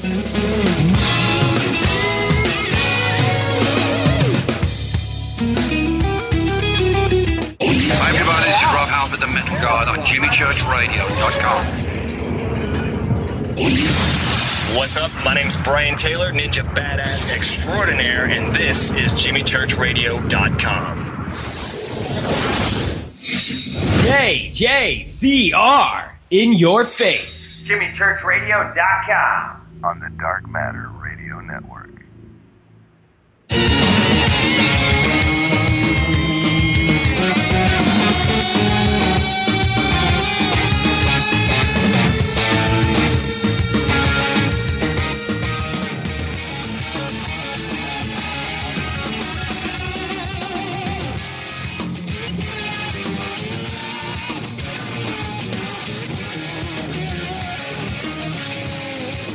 All right, welcome back. Welcome back. Hey, Steve, could you bust open the refrigerator right there and grab me another sport drink? Yeah, sport drink. Oh, man. Fade to Black. Welcome back. Bespoke radio for the masses. This is our 1-year anniversary, folks. 1 year. I'm joined in the studio today with Alex Mistretta and the first guest that we ever had, Steve Murillo. And Donna Colvin's calling. Hey, Donna, hang on because I've got a call already on hold right in front of you. So just be patient. And actually, I'm losing my voice. Hold on. Gatorade. Can you believe that? Did I say Gatorade on the air? Can I do that? Oh, it's not? Okay. All right. So let's go to the next caller right now. Hi, you're live on Fade to Black. Who's calling? Hi, Jimmy. It's Carolyn, Medicine Hat, Alberta. How are you tonight, Carolyn? I'm great. Happy anniversary, Jimmy. Thank you so much. You've been with us all year long, Carolyn. Yeah. I started listening to you with, it was the Winfrey, when you had Winfrey on. Oh, wow. See, that was the beginning of the year. Yeah. Yeah. That was... and I was... Totally, I'm like, this is my show. I'm home. Oh, that makes me feel so good. You know, I wanted to talk to Steve about this, but we'll do this in a second because the calls are just lined up, Carolyn, and I'm going to try to be fair to everybody tonight and try to keep it. Normally, you and I will talk for 15, 20 minutes, but tonight it's going to be crazy until the bitter end. So I just want to say thank you. You've been devoted. You're part of the FADERNOUT family. And it just, I enjoy all of our conversations and, of course, your photographs, too, as well. And we'll talk about that at another time. But just thank you. And, you know, our friends up in Canada, to the Great White North, as I say, on every broadcast. You guys mean so much to us here. And just thank you. And have a great holiday season. What was your favorite show? Richard Allen Miller. Which one? The first one or the second one? The second one. Ah, yeah, that second one was out of control, wasn't it? When he was... Oh, yeah, and he's so funny. I just love him. He's got such a good sense of humor about life, you know? He's the real deal. He's the real deal. I know. Maybe he'll call in tonight. Yeah, Richard Allen Miller is just absolutely incredible. But that second show was the one where he gave us the rundown with E.T. at Area 51 and his conversations with him, and that was heavy-duty stuff. I know. I love him. That was incredible. Thank you so much, Carolyn, for everything. You know we love you. Have a great, safe, wonderful holiday season, and give my best to your family. You too, Jimmy. Thank you. Thank you, Carolyn. Okay, bye. Bye-bye. Oh, I killed your mics. I'm sorry about that. Hi, you're live on Fade to Black. Who's calling? Hi, Jimmy. This is Carol Peralt in Arizona. Ah, hey, Carol. Did you see when I posted the pictures of the cake, what I was standing in front of? Did I miss something? Oh, it was in the other room. Oh, you know what? I'm sorry. It was the other room. I thought I was standing in front of your paintings. Your paintings were in the studio. That's right. Okay. Oh, you got them hung up. How cool. Yeah. I still owe you one more, but you'll get it. Anyway, I had to call and say congratulations. Happy anniversary. Thank you. I just love listening to the show because it gives me so much inspiration. Thank you so much, Carol, and thank you for the paintings. Thank you for your work. Thank you for your dedication. Thank you for the cake. And no, thank you for everything, Carol. You are monstrously talented. No, you guys are. Oh, you know what? It's smoke and mirrors over here. You actually paint, okay? There's a difference. So never forget that. Thank you. Thank you. Thank you. And thank you, Rita. Absolutely. She's thanking you right back. All right. Good night. Thank you, Carol. Bye-bye. Bye-bye. Carol Peralt, everybody. Hi, you're live on Fade to Black. Who's calling? Jimmy, it's Mark Schwartz from Truth Funders. How you doing? Mark Schwartz from Truth Funders, San Jose, California. How are you tonight, sir? I'm doing great. I just had to join the love parade that everybody's marching. Well, hold on. Just let me introduce you to everybody out there. Everybody, this is Mark Schwartz, the head chief bottle washer at truthfunders.com, the funding source for all things paranormal. And thank you for your support. Thank you for supporting the show. You are, of course, a sponsor, but you're a family member, and you have been with us since the very, very beginning. And although we have a special relationship, but that relationship that you and I have is the same relationship that we have with all of the FADERNAUTS out there, and that's part of the reasons why that we are, partners. But thank you for everything and all of your support, and thank your dad too. By the way, nobody knows what I'm talking about, but you do. That's a great story, though. We should definitely share that with them. Yeah, one day we'll share it, but for now, may the Schwartz be with you. You got it. That's awesome. So, all right, man. Have a great night. Hey, Mark, thank you. And next week, as we lead to the launch, which I announced tonight as the 27th. So what we'll do next week is we'll get you on, the day before Christmas Eve, and we'll sit down, we'll have a chat, and we'll really introduce Truth Funders to the world. How's that? Can't wait. It's going to be a great show. Thank you, Mark. Be safe. And Ken, I have to say this. I have to say, Ken out there creating all the art for the show that he does every night and posting it on Twitter. Yep. That guy is insanely talented. So I just wanted to give him a shout out, fellow FADERNAUT. Just we love your stuff. Yeah, Ken Lipson. And the thing is, now Ken is insane. He is so talented. It's crazy. But Ken isn't the only one. It's crazy. The level of talent. Carol Peralt was just on the phone. She's a fine artist. Yep. I mean, a fine artist. Absolutely. A great artist who is a fine artist. She's a painter. And Method is one of the most talented guys I've ever seen. Dale Romero is off the hook. You know, everybody that is involved, as Space Boy, you know, amazing. The talent, the talent that is involved here with the Fader Night family is frightening. And everybody out there listening that doesn't know, go to jimmychurchradio.com. That's all you got to do. Click on the FADERNOTS page. That is a page full of artwork submitted by you. And it's incredible. You go look at that and you're like, are you kidding me? But we've managed to attract and get everybody together into this little group. Well, it's a big group now. And but it's the talented people out there, the musicians. It's insane. Yeah, thank you for pointing that out. Yeah, there's a good reason for that. I mean, you're a great throwback almost to the wonderful, you know, classic radio hosts back in the day that were on stations big, stations small, you know, when terrestrial radio was huge, and we, you know, we gravitate towards that and we see it. And so there's a really good reason for that, and you're it. Thank you so much. Just wanted, you got it, man. Have a great anniversary, and glad to be a part of it. You got it. I'll talk to you tomorrow, brother. All right, take care. Thank you. Mark Schwartz, everybody. Let's just I'm going to try to get everybody in tonight. Hi, you're live on Fade to Black. Who's calling? Yeah, Jimmy, this is Brent Edwards from Meridian, Idaho. How are you? I'm doing great, man. Hey, I just wanted to call and wish you guys a happy anniversary. Love your show.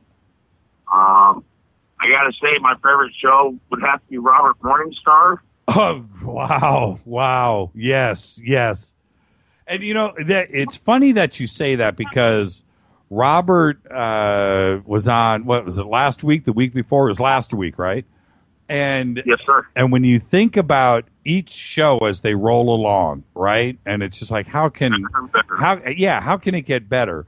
But Robert Morningstar also was kind of singular in the way that show was broadcast, in that it was it's Robert Morningstar, you know, so it comes from a different mindset. And I knew that going into that show, he was going to be Robert Morningstar, you know. But it's how do you top one show after another? And the reason why I bring this up, and I mean this, is it's easy to think about the show that was done last week because that's the one that it's a new show. But that show with Robert Morningstar was badass. Robert Morningstar freaked me out. And I also love the host to host. Host to host? Yes, sir, with Clyde Lewis. Oh, yeah. All the shows with Clyde are great. Clyde and I, we're kind of like brothers in arms in that he's a very easy guy to talk to. And when I talk to him off the air, although I've only known him for a short while, this year, I feel like I've known him for a long, long time. So, hey, listen, happy holidays. Got a call coming in. Guess who's calling? Lynn Lewis from Australia. She's next in line. So there you go. Happy holidays. Behave. Thank you for everything. Thank you, sir. Have a great night. Thank you. Lynn Lewis, Australia. How are you tonight? I'm wonderful. I hope you are, because now that look at you. Look at you. See, you can't see me. I don't. The video cameras, Lynn, are way over here, but everybody. Okay. I'm looking at Lynn in real time on Skype. How are you? Love the hair. Look at that. My goodness. How is that possible? A little bit of this and a little bit of that. Is it battery powered? Yeah, takes a lot of batteries. How are you I just tonight? like to ring in for you tonight and wish you a happy anniversary. Hey, Lynn, and this comes from the heart. Thank you for everything. And you know that the list is long, but thank you for everything. Thank you for all of your support. Thank you for hanging in there. And you've been around since the beginning too, as well. And here we are today, and things seem like they're going in the right direction, don't they? I certainly do. It's just growing and growing, and the quality of your guests, even the ones there today. Hi guys, absolutely outstanding. And hi, and the FADERNAUTS, they're just wonderful. You know, they all love you. You know, and just again, I feel like I can't say enough to you, but you know, we have a great relationship. Just thank you for everything and all of your support, and you know that. Thank you so much, Lynn. You're welcome. Bye. And hey, keep spreading the word in Australia. If we get any more people over there listening to the show, we're going to run out of people. We're going to have to move to New Zealand or something. That's what I was going to say. You'll have to move here. That's what I'm talking about. Lynn Lewis, everybody. Thank you. Good night. Look at you. Bye-bye. Lynn Lewis. Wow. Wow. She has got the reddest hair. It's impossible to have hair that red. Women, I'm going to... Do you still have a photo? Is it still up? No. Oh, darn. I'm going to... Hi, you're live on Fade to Black. Who's calling? This is Dino. Dino, how are you, my brother? Well, this is your night. This is your night. You ask me anything you want, but first I have a couple of things to say. This is a wonderful show. I want to thank your wife, Rita, for keeping you healthy and sane through all this, because you're an important piece of the truth out here in the world. I love hearing Lynn Lewis. I love me the down under women. I've had a couple of girlfriends. And I love their voice. I also think that that's what's amazing about the show, that, you know, I'm not a dumb guy, but I learn a lot almost every night. And, you know, even with the college degrees I have, that doesn't matter. I'm always learning and seeking the truth. And, you know, this show is a medium for that. And, you know, just every time I want to thank you, you know, your generosity and the fact that I try to articulate all my life. I've always tried to be a clear communicator. And sometimes it always hurts me when someone doesn't understand what I really said. They go, oh, no, you meant that, and, you know, you're a racist, or that's always... No. You see, this is the thing, Dino, and I'll say this. First off, thank you for all of your support all year long. You're part of the family. You know that goes without saying, but I'm saying it now to you directly. Thank you.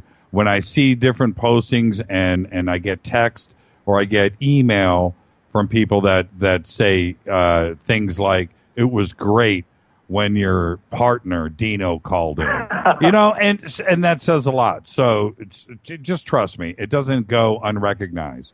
Okay, so well, I try to just add, you know, again, you do some great questioning. I try to add to the understanding and the communication. Wonderful, these FADERNAUTS. I can't mention all of them, but even if we met in person, maybe they wouldn't like the way I looked, or there's something about, because I grew up in, you know, San Francisco or whatever it was. But the thing is we can communicate on this level because we all are seeking the truth. We're tired of the BS. We're tired of being lied to. You know, I'm just seeking the truth. As I said, as someone who is not an experiencer directly, as far as I know, I am thrilled, you know, every week to be able to talk to the likes of Richard Dolan or Carrie Cassidy. I think I have a crush on her. And to be able to listen to people that have experienced things and to be able to directly communicate, like with Richard Dolan, you know, right. After reading his book, that is a treasure that it's priceless. Thank you so much, Dino. And it's going to be a year before you hear me gush like this again. So I just want you to know. Well, all the listeners out there that are new to the show tonight, right? And they're listening for the first time. They don't understand. So, but what I don't do every single day, because it would just wear out everybody. But tonight is an opportunity for me to say to you and to all of the FADERNAUTS, thank you. Without you, I got nothing. And but that's you the started truth. it. When you started it, you know, I was such a moron that when I was listening to Art Bell on my satellite radio, which was a more convenient way for me, it took me a couple of months to figure out, oh, yeah, I can click on this website and hear a live program. And I'm ashamed of that, but I learned, and I want people to know I have one plug that we're still doing the disclosure. We're calling for hearings, and there'll be another petition that Steve Bassett just emailed all of us on January 7th, where we need over 100,000 people to tell the president, hey, we want to have some action on this. And even for those FADERNAUTS and the folks that believe it'll never happen, let's call their bluff. Let's get 100,000 plus people on that petition on January 7th after the New Year, and let's see how they answer it. Absolutely. I think I've got Bassett calling in right now, actually. Okay, well, all I can tell you is anything you want to ask me right now, you're probably curious about me, go ahead and I'll answer it truthfully. No, I'm not going to embarrass you. Okay, I'm going to ask, are you really Jesse Ventura? No, as I mentioned one time, we're the same age. He's born a couple of months before me. I have a little more hair than him, and I don't look like him. He's a big wrestler guy. I'm a tall guy. But I want to say that I do agree with, as I said, over 95% of what he says. I love watching his little blogs, and if he runs for president, I will vote for him. And all I want to say, one last thing before I step out, eat the cake, enjoy it, but start eating more roughage and fiber tomorrow. We want to keep you healthy. Thank you so much, Dino. Good night. Safe holidays. Bye-bye. Bye. Wow. Okay, and I'm going to keep answering all the calls. So just everybody keep calling in. Steve, I wanted to say this. People have brought up a few points tonight, all the same thing, and I had said earlier I wanted to mention this to you. The intention of this show from the very, very beginning was to be what you, Alex, all of the FADERNAUTS, it's that AM radio late night stuff that we grew up with that tripped us out and took us on that journey. Right. And if there's a way that I can do that for myself, okay, I'm doing it for myself because I miss those late nights of staying up and keeping the radio down low enough not to let my parents know that I was awake, and I would sit there and listen to the radio late at night. I do it now with Wowo. It drives her nuts. But if there was a way I could do that for myself, then it would transfer. It would everybody else would pick up on the vibe, the journey, right? That crazy journey of just listening and going to another place and time, getting sucked in, learning something about a subject that you may know something about or maybe never heard of at all ever before, and go on that journey. And that's it. And if I can just do that every single night, then I'm happy because I'm doing it for me. And if I do it I don't respond to, I want to say this in a politically correct way. I don't respond to people that go, you talk too much. I don't respond to people that tell me I don't talk enough, or that I'm full of it, or that I'm too smart. Or I don't respond to, I don't, whether it's positive or negative, I don't respond to that because I don't want it to change our goal here. And the goal was to go on that late night journey, and that's it. And if I can do that, and I know that I'm happy with it, then somebody out there is going to get it too. Right. And you just have to keep going, and hopefully, people respond. And here we are a year later, and things are pretty dang cool. Yeah. Yeah, the vision held, and people bought, we're right there with you. So it's working. When you were a kid, who'd you listen to? Oh, shoot. Actually, as a kid, I didn't listen to AM. I mean, maybe I listened to a Dodgers game, but I didn't really listen to talk radio as a kid. I listened to KHJ FM. I was an FM guy. You were the only one. How about you, Alex? Who did you listen to when you were a kid? No, like Steve, I was all music. I never listened to any of the talk shows. You guys are paranormal royalty. No, I did a lot of reading back then. Right. But not a lot of listen. I didn't even know where would you go, you know what I mean, to listen to something like that. But that's interesting. Yeah. When I was in Chicago. Yeah, what did you listen to? Well, there were. It was too many years ago to name names, but and I've certainly gone back and looked up all those late night guys and found archives in some of the broadcasting sites that are out there that actually archive old shows. That it's not like going to Coast AM or something like that and looking up something, or WLS out of Chicago or whatever. No, but there are actual archive sites that you can go to and look up any host anywhere and find their shows. So I've gone and done that. But in Indianapolis and in Chicago, Indianapolis in particular too as well, there were a couple of stations AM that in 1972, 1973, I heard the word Illuminati. And now in 73, some guy late at night talking about, they're going to take over the... In 73 now. Yeah. 73, not 93, but 73, and it sucked me in. And I remember asking my dad about it the next day. He had never heard of it.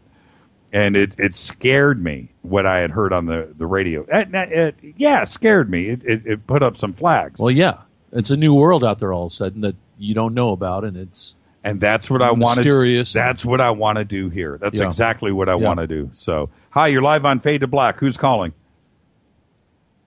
You're live, right? Jimmy. Yes. Hey, what's up? Liam in Philly. Oh, hey, Liam. How are you tonight, brother? Good, man. How you doing? Thank you for the cake. Thank you for the cake, everybody. It's Liam.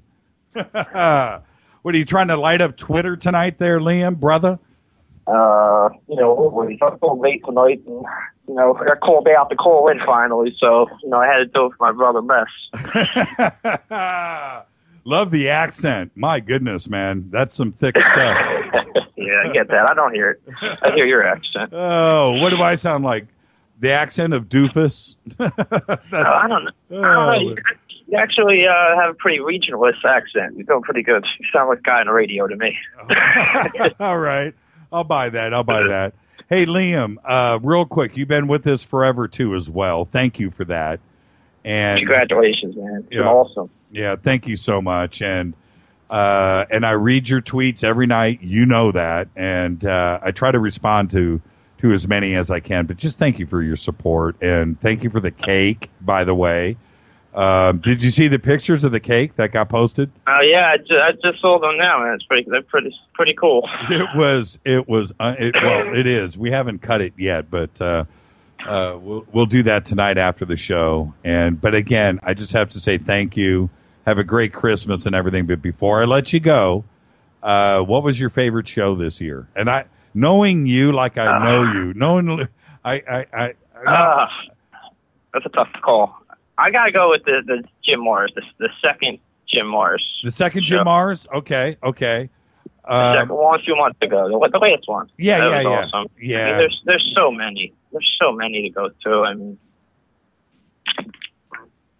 Jim Morris for sure. I mean, they've all been great, man. It's been an awesome year. It definitely filled like a huge void that I've had for late night talk radio. That's what I love about being on the East Coast, because you're 10 to 1 out here, so I get you while I'm going to bed. It's awesome. Yeah, Well, I'm sorry, but that other radio show ain't what it used to be, and I still listen to RFL, old shows, and now you come along, finally filled the void. At least I got, RFL was talking about something that's happened in 1996. It's kind of hard to relate, but well, I still do the same thing. I still go back and listen to old RFL. That's how I found you. I listened to RFL on the tuning radio. It was like 5 or 6 RFL stations. Oh, yeah, right. Yeah. And then the Dark Matter radio was like one of the recommended radio stations, and that's how I found you. So I got to thank you so much. And thanks, man. I was going to say one other thing to you. I can't remember what it was. Oh, well, doesn't matter, Liam. I talk to you almost every single day. So thank you again for everything.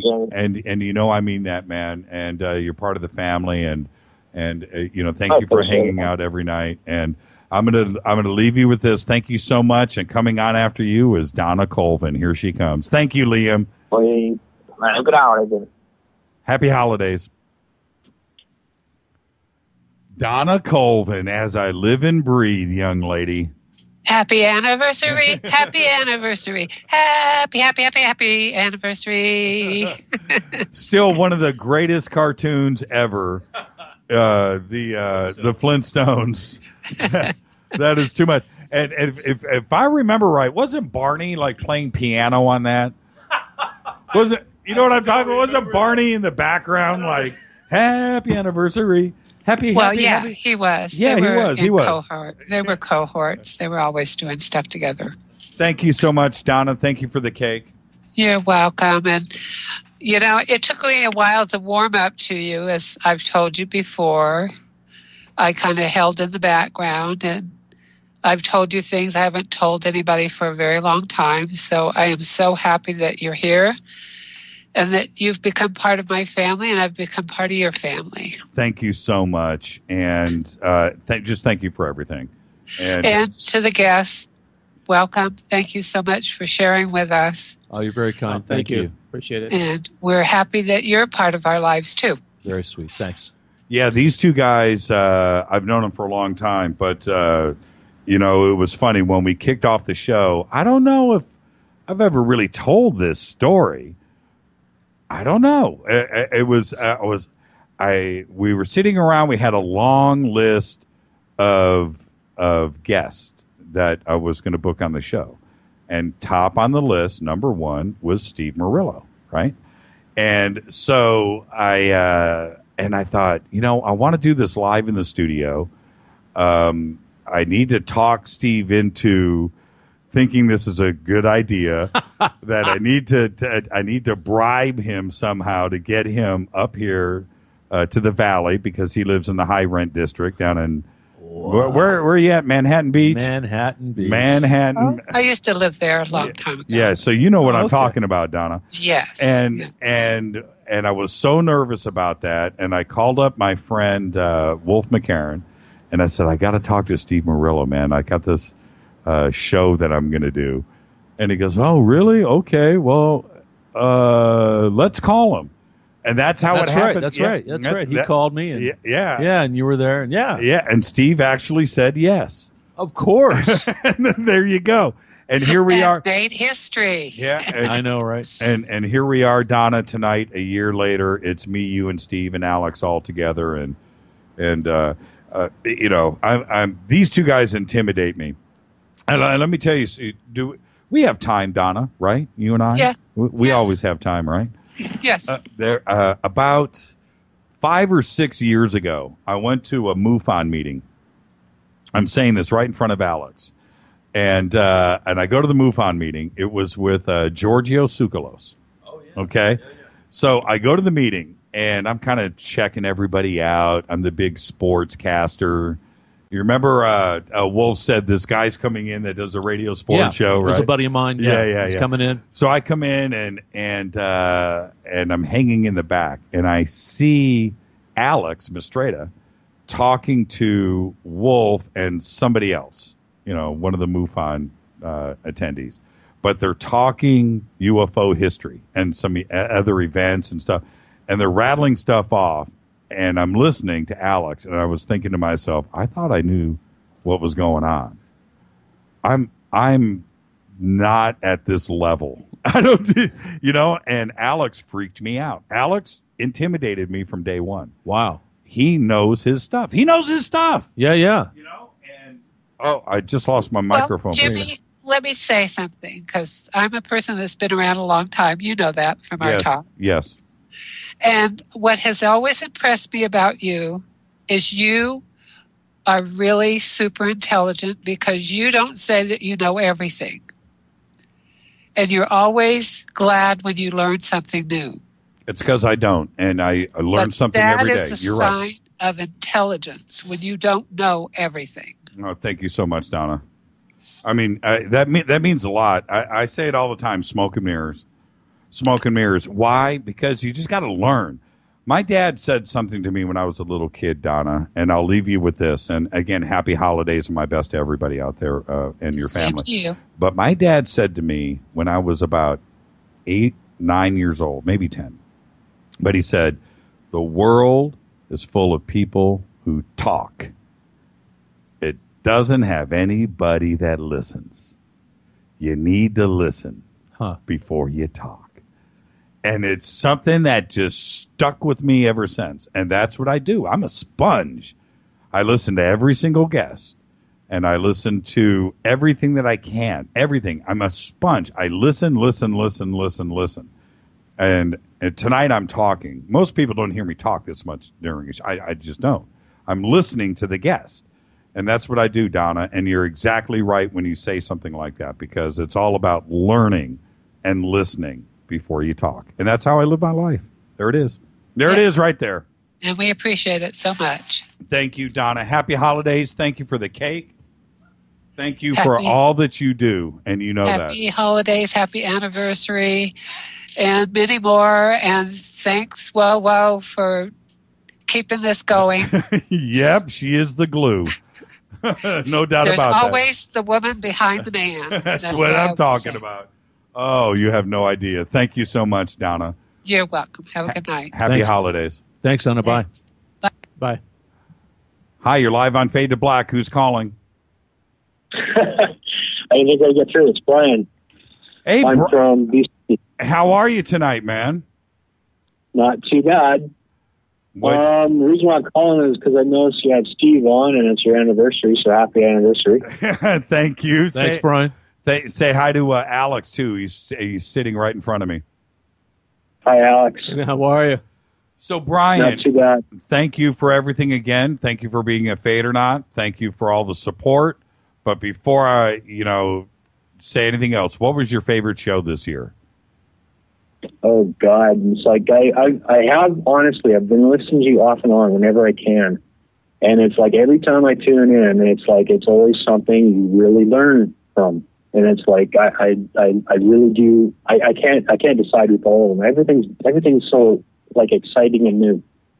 That's the best way I can describe it. Well, then you're right, because that's exactly the goal of the show. That's exactly what I was just saying, and if somehow I can pull that off, and you learn something, and you wake up the next day, jumping on the internet and going, wow, that was cool, then mission completed. Right on. I decided to phone in because I sent you guys an email a long time ago, well, a while ago anyway. It was about an experience I had, and you should remember it just by me saying it was on rails and it should be done in Lightwave. Oh, yes. Hey, you know what? We should. We need to tonight. I've got literally 20 calls on hold right now. I'm going to try to get everybody in tonight. Problem. But one of these nights, you and I need to just plan a phone call and talk about that, because it's extraordinary. I want to hear about it. Yeah. Yeah. But I wanted to phone in when Steve was there, because he seemed to recognize what Lightwave is about, and he kind of knows like how light plays off the shadows and clouds and stuff like that. Right. Yep. And I wanted to get into that.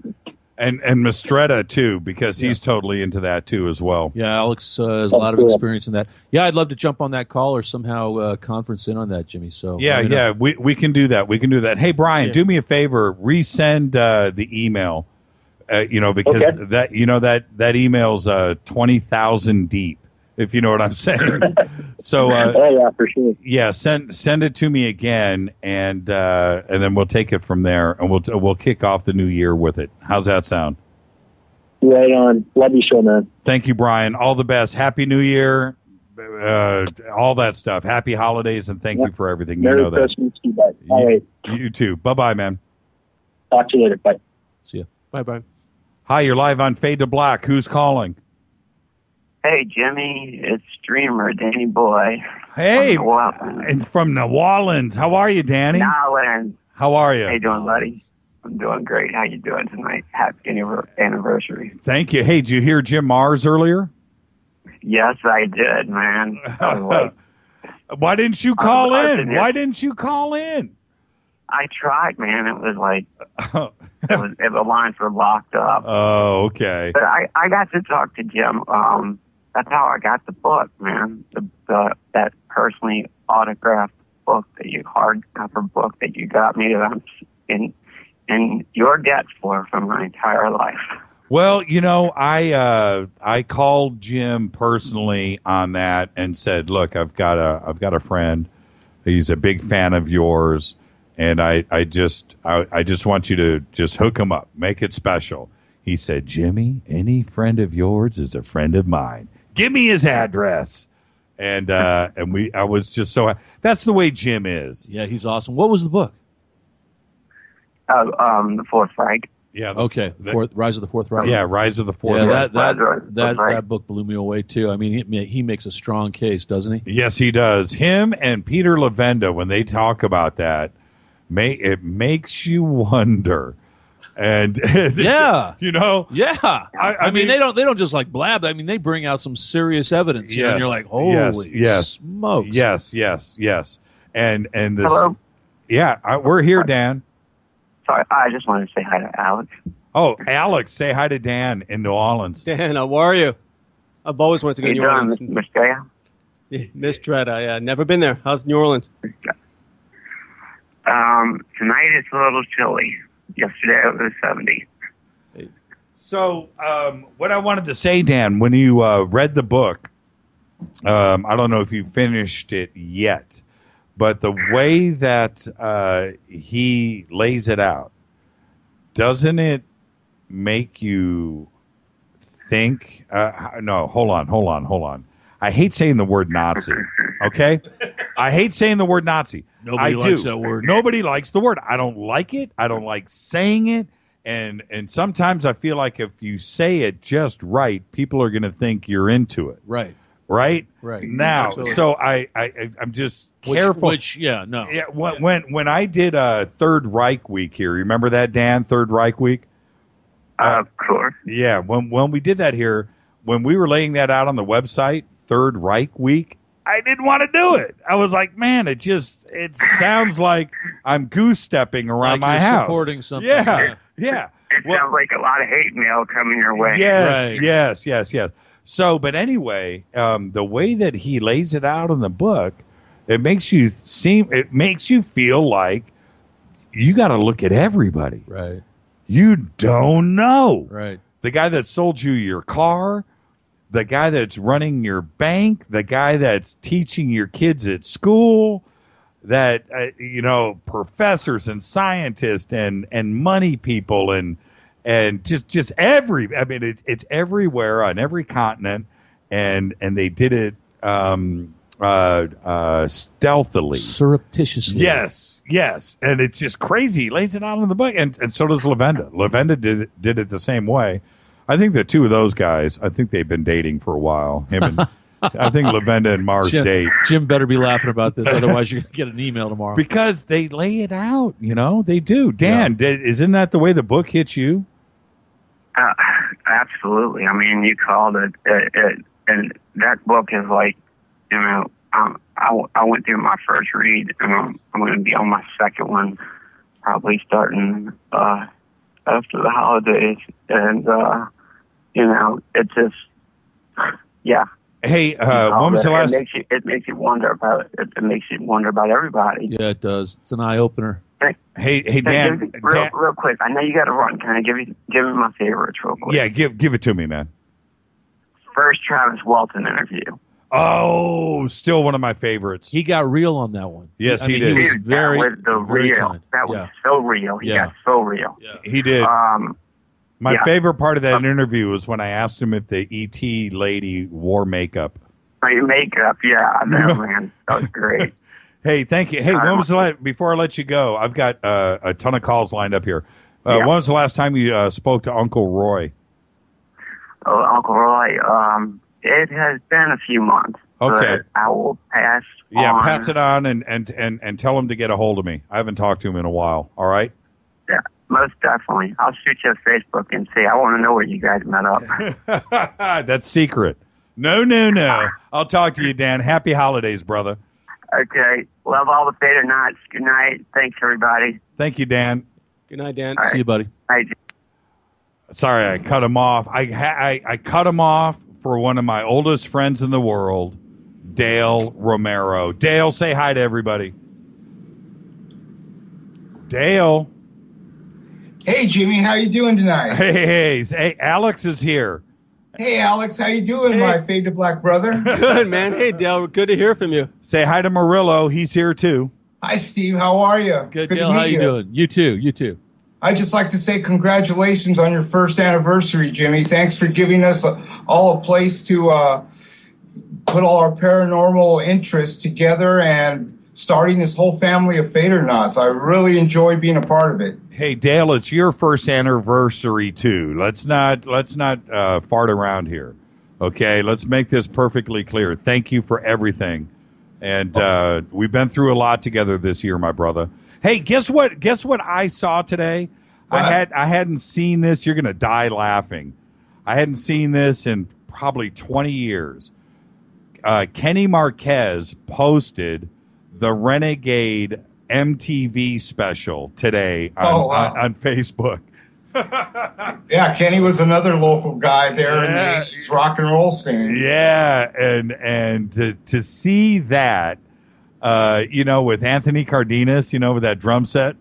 Yes. You remember all that? Yeah, I do. And I forgot about all of it. I saw that today, and I died. And then he posted Renegade on Dance Fever with Danny Terrio. Did you see that when it went down? I don't think I did. I'm going to have to check that one out on YouTube. Yeah, you got to, man. You'll die laughing. Oh, God. So, anyway, I thought of you when I saw that. I always, when I see any of that old stuff, I think of you and I out there in La Puente and Francis Skeeto and the 10, is what always comes to mind. A lot of great times back in those days. It'd be hard to ever repeat those days. Hey, do you have any photographs of you and I together back in the day? I have the few videos, but I don't think I have any photographs. Back then it was just regular cameras, not like digital, and I didn't own a camera back then. But you and I did a lot of posing together for the cameras. So who's got all the pictures? I'm going to have to get with a couple of my old roadies or stuff. I remember Michael Red's aunt used to take all kinds of pictures of us. Right. I would love to see those. I would just love it. So there you go. Hey, Dale, thank you so much, my brother, for everything, the support, the love. It's going to be a great year coming up. And, of course, we've got a lot of people don't know what we've been talking about, but there's a lot of merchandising and things that we're going to launch going into the year. You're part of all of that. Thank you. And, again, I just can't say enough. Hey, where's Jason? He's out right now at band practice. Oh, okay. All right. Please tell him I said hello and that Alex was here and Steve was here too. All right. Okay. Thank you. Thank Rita. And thank you all, FADERNAUTS. Love you all. Thank you so much. Dale Romero, everybody. See you, Dale. The man himself. Hi, you're live on Fade to Black. Who's calling? Hey, Jimmy. This is Jim in Washington State. It's Jim in Washington State? What part of Washington? Yeah. Western Washington. They're between Seattle and Portland, where I live. Oh, okay. What city? But I live in Chehalis. Okay, I got you. Right off I drive truck, man. I'm up and down I-5 all week, man. I just called to say congratulations and thank you for helping me put down the miles, man. And you really doing a good thing. I appreciate it, Jim. And what you do is important. And right on. So thank you for everything, and thank you for the support. Thank you for listening all year long. But before I let you go, what was your favorite show this year? Well, man, I like to think my favorite show is yet to come. Are you running for office or something? No. I have faith that you will still be able to pull the rabbit out of the hat every night, man. But if I had to pick one, it'd be hard. I'd have to go with David Icke or Michio Kaku. Yeah, both. Yeah. And you know what I'd really like to hear is if you could get Michio Kaku to study David Icke's theory and put forth his theory on how it could happen. Well, that would be great. The problem with Michio, look, I've known Michio for a long time. Did I lose my mic? Okay, there you go. The problem with Michio is this: is off of the air, he's one guy. When he comes on the air, he's Michio, and you can't get him to get out of that box that he's in. He's just, he's got a radio show. He does all his TV shows. He's always doing, books and promotions, and he's always on a script. And it's hard. It's hard to get him outside of the box. And when he was on this show, you remember, I got him out of the box for about a half an hour, but he kept steering the conversation back to his book, as opposed to trying to get him to stay outside of the box, which is what this show is about. So I agree. In the last, 10 years or whatever, that's how he's been conditioned with the course he's chosen, and that's fine. But it will be nice to have him put his science hat on and leave it on, and just be like, okay, here's my theory based on what we know about vibrations and this and that, and how that could theoretically manifest itself with our knowledge of the known universe. I think it would be fascinating. Yeah, and like I said, I was with him. I spent, it was precious too. I think I spent about 5 hours with him completely alone. Did you know this? Did you know this? No. Yeah. So I'll say this right now on the air. It's not a big deal. Michio and I were alone, one-on-one, for 5 hours. Where? And that doesn't matter. It was dark. That's all you need to know. And I got him, and I told him, I said, look, man, I'm a sportscaster. And you're a radio guy. I'm a radio guy. So let's just go here for a second. But I'm interested in UFOs, ET, contact, lost civilizations, Puma Punku. He's like, what's that? I said, you don't know what Puma Punku is. Now, before I get into our private conversation, my point is we talked about all kinds of stuff. And I said, look, I'm never going to have an opportunity like this to ask you questions. He goes, so I'm going to ask you questions too. I said, okay, let's go. And we did. And when I talked to him before he was on our show, which was Einstein's birthday, I reminded him of that time together. He goes, oh, yeah, I've thought about that since then. I said, okay, well, we talked about this, and this. Can we finish up that conversation that we had, so many years ago? And he's like, well, yeah, sure. But I want to talk about my book. Okay, we'll talk about your book. We'll promote your book. No problem. But, this, and this. Well, when I got him on the show, it was like a switch was flipped. And it was very frustrating. I'm telling you, the guy that you don't see is the coolest dude ever. I bet he drinks. Mm-hmm. I bet he is. Yeah, exactly. Steve just did. Jimmy? Yeah. Can I do one more thing, and I'm going to let you go here? Are you driving? Yes, I am, and that brings me to my point. Okay. Based on you brought up drinking, let me say I am completely 100% with you on the belt buckle. To me, it's a game changer. So if we could get a Gobekli Tepe out of you so that all the faders out there can tip one back for me since I'm driving. All right, man. Thank you so much, Jim. Be safe out there. Gobekli Tepe, brother. All right. Thanks, bud. I'll talk to you. Bye-bye. Let's just keep it rolling. What's up with Gobekli Tepe? Gobekli Tepe is the Fade or Not drinking game. Hi, you're live. Okay. Hi, you're live on Fade to Black. Who's calling? Where are you calling from? Hey, Jimmy, this is Barrett from Memphis. Barrett, how are you tonight, sir? I'm excellent. How are you? And happy anniversary, my friend. It's right back at you, and thank you for the cake. Absolutely. So cool. Did you see the pictures? Yeah. Did you see the pictures, Barrett? Oh, absolutely. Oh, yeah, I loved it. Absolutely. I can't wait to see the YouTube video. That's going to be great. I'm telling you what, man.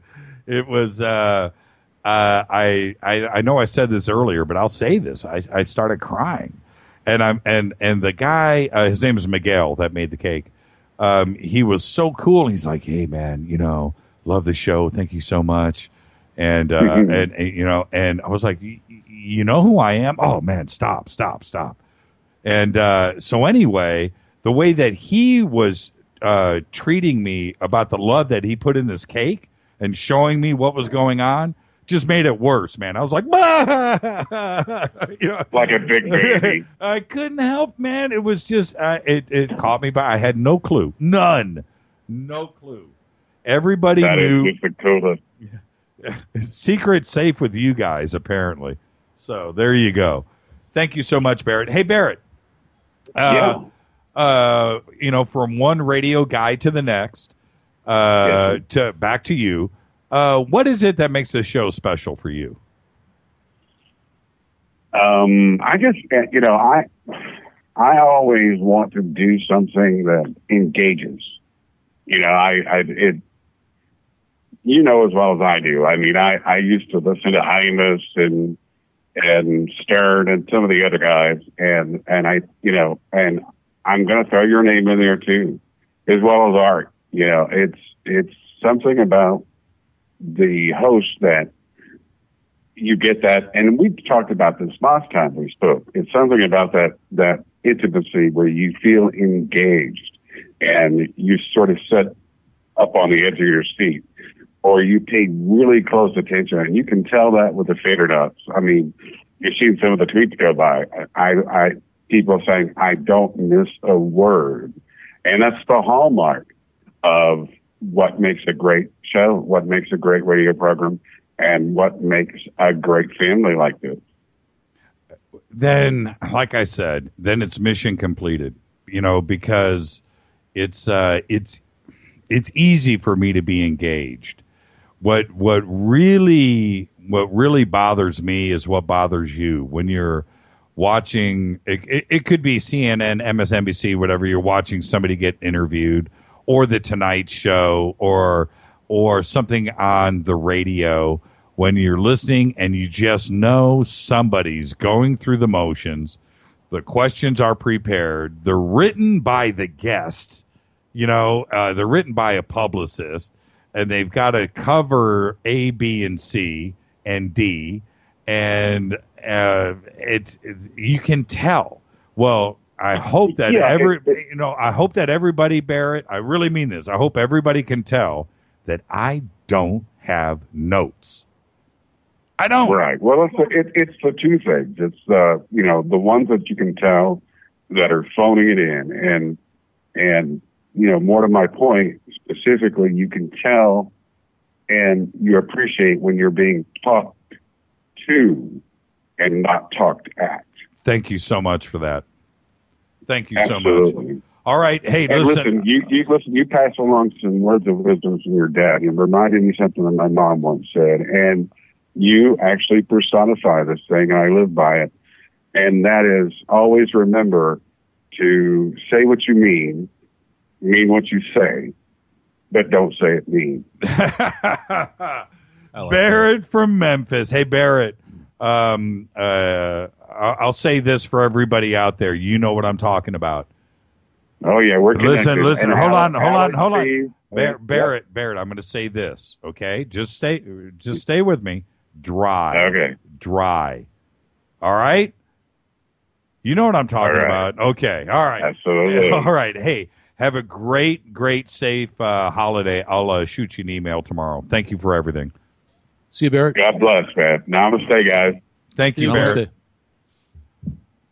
Hi, you're live on Fade to Black. Who's calling? Hey, Jimmy, how's it going? This is Bob from Arcadia, finally calling in saying hi. Hey, right down the road a bit there. Oh, a little bit. Not too far. I far. wish you a happy anniversary and congrats on a great year. Thank you so much, Bob. What was your favorite show this year?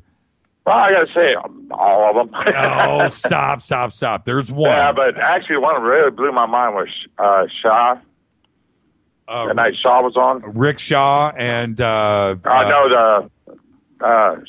was it Shay? Oh, Shaw, yeah. The witch. You had a witch? You had a witch? Yeah. She did. So White Witch? Or? Listen. She did readings for 3 hours on this show, and we limited each call to, what was it, 1 minute, 2 minutes? something like that. Well, you did mine over. I couldn't afford the phone call at the time, and you did mine right off a tweet tag. Yeah, we did yours off a tweet tag. Oh, that's awesome. But we probably did. I'm gonna stay conservative. 40 readings an hour. Wow. She did probably 100 plus readings that night on the show, freaking everybody out, including Bob will back me up on this. She did my reading, and she talked about the Malibu base. No way. And she didn't know anything about it.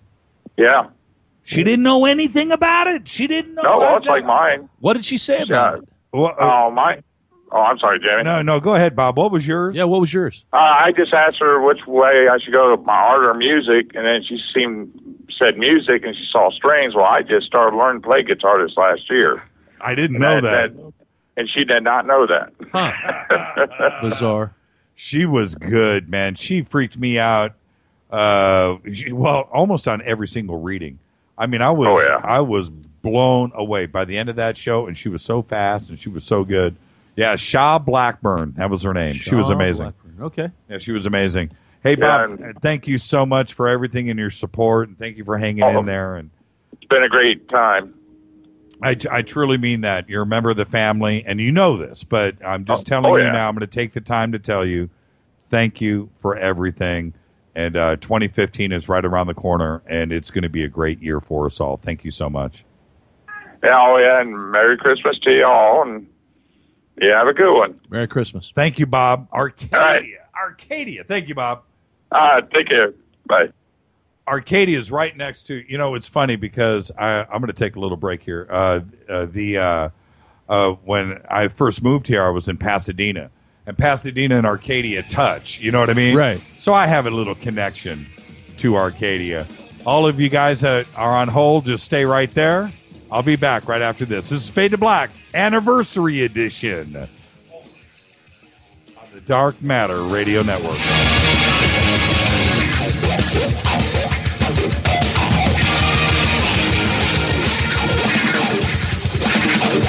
This is William from La Crescenta, and I listen to JimmyChurchRadio.com. Jimmy Church.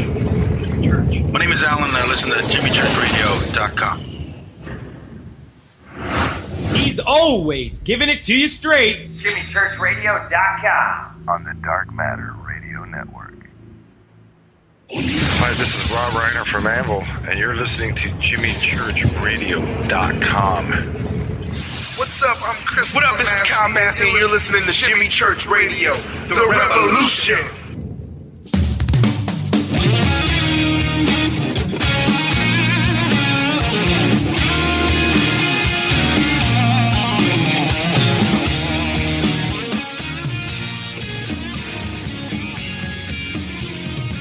Steve and Alex and I are goofing off in the studio, and we're like, oh, man, the commercial's over.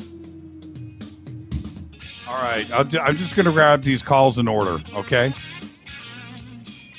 This is Fade to Black, bespoke radio for the masses.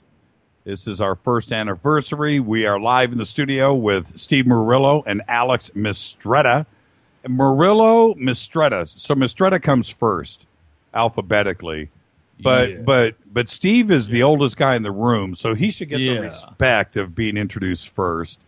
So I don't know. Plus, he's a friggin' fighter pilot. He's a fighter pilot. He's Tom Cruise. Yeah. All right. Don't I wish I was that good looking, right? You got it going on, my brother. All right. Hi, you're live on Fade to Black. Who's calling? It's Mark from Gilbert. How you doing? Hey, Mark from Gilbert, my favorite city in Phoenix. How are you tonight, man? Oh, not too bad. I just wanted to call and get in a quick hello and congratulations on your first year. Thank you so much, Mark, and much love coming back. You remember the family, and I'll say this: I got to ask, what was your favorite show this year? Oh, you've already mentioned a lot of them, and it's hard to pick one favorite. But Jason Martell tonight, he was on talking about the Ark. And, that was epic. Yeah, it was. It was really awesome. But I really enjoyed that, and I really enjoy your show a whole lot. I'm in park here every night, so. And nobody's mentioned. Oh, okay, I got it. Whoa, I got it. I'll do it. Nobody's mentioned Bob Schroeder. Nobody's mentioned Jay Widener, either show. Nobody's mentioned Graham Hancock. All of those shows were pretty heavy shows. And it's weird. There were some shows that were, where the guest wasn't, a Graham Hancock, like Bob Schroeder. Bob Schroeder's show about UFO propulsion systems freaked me out. That stopped me in my tracks. Why? Because he's got a theory. He's not in ufology, but he's a physicist, and he's got a theory on propulsion of getting here in 5 minutes instead of 20,000 years. Wormholes. No, it's traveling across the I forget the space in between. What's it called? The buck. Oh man, between dimensions or what? Yeah, it's too hard to explain. You got to go listen to the show. That's what you got. Okay. But Bobby Schroeder, man, that show was pretty good, and so was Robert Schock. That was a really good show, and John Anthony West was another good one. Well, it sounds like those were before my time. Yeah, just go to YouTube. They're all there. Yeah. I haven't spent a whole lot of time on YouTube lately, but they're on the podcast too. They're on the. Are you subscribing to the podcast? Actually, yeah, I am. Okay, yeah. So they're all in the podcast. They're there. Bob Schroeder's there. Robert Schock is there. Go check those out. Jay Widener, his first show. Oh man, Falconelli. But go check those out. So, all right. I appreciate that. Thank you so much, Mark. Give my best to the family, and stay safe out there in Arizona. Behave. Right on. Happy holidays. Bye-bye. You too. Hi, you're live on Fade to Black. Who's calling? Oh, hi, Jimmy. This is Mrs. Spaceboy. Ah, Sherilyn, how are you? I'm good. I couldn't get to sleep because I was thinking maybe I just need to call in and wish Jimmy and Rita happy anniversary on Fade to Black, and I'll be able to relax and get to sleep. Oh, hey, did you see the cake? Yes, I saw the cake. I retweeted it. Did you see and what? Told Wes it was awesome. Did you see what was on the front of the cake? Yes, sir, I did. That's why I told her that. You were on the front of the cake. And I was like, you're not going to eat that part, are you? You know what? I asked him specifically. I said, he said, you can eat the whole thing. So what do I do? Should you eat the whole thing? Yeah, no, I know. Some of it's got to get frozen, like a wedding cake. Put it in a time capsule. Yeah, we'll eat it 1 year from today. Exactly. That's exactly what you should do. Well, that's all I wanted to tell you. I didn't want to keep you from your interesting guests. Oh, stop, Sherilyn. It's all about you. No, contractually obligated to say it's all about Spaceboy. Yeah, I'm with you on that one. I'm with you. Again, all my favorite Fade to Black women, contractually obligated, Spaceboy. Oh, what a great wife. Hey, you didn't say hi to Alex and Steve. They're right here with us. Alex and Steve. Hey, Sherilyn, do you remember me? We toasted together. Yes, you Had did. contact in the desert. I remember a fuzzy, vague nighttime world spinning experience. Well, there's a lot of toasting. It all started with little innocuous shots of vodka to begin things. I remember that. And I think we all hallucinated a black helicopter. It was really great. Yeah, I think we did. Somebody mentioned it. That wasn't a hallucination. There was a lot of Peter talk when y'all left, and, it could have been a whole Fade to Black show inside Jimmy's cabin. Yeah, we should have videoed that night. I don't know why we didn't, but that would have been a hilarious posting. Absolutely. Sherilyn, thank you so much. Give my best to Spaceboy, and you guys just have a great, safe holiday. And we will. You too. And here's to another year, 10 years. Who knows? Exactly right. Thank you, Sherilyn. All the best. Thanks. You too. Bye, Sherilyn. Good night. Bye-bye. Bye. So, Alex, hang on for a second. Alex and Steve, I want you to listen to this. I'm going to play this for everybody. Joe Satriani. This is Gene Vito's little message that he sent to us. Check this out. Check this out. I want to make sure I have the right one. No, it's this one I want to play. Okay, here we go. Check this out. As we have arrived at the 1-year anniversary of bespoke radio for the masses, we as FADERNAUTS offer our most profound tribute and praise to our captain of conspiracy, our prince of the paranormal, the greatest broadcaster of our day, Jimmy Church. Our Fader family owes its very existence to his guidance and tutelage, and we thank Jimmy and Rita and the entire crew for all they've given us. Long live Fade to Black. Let's stay cracking.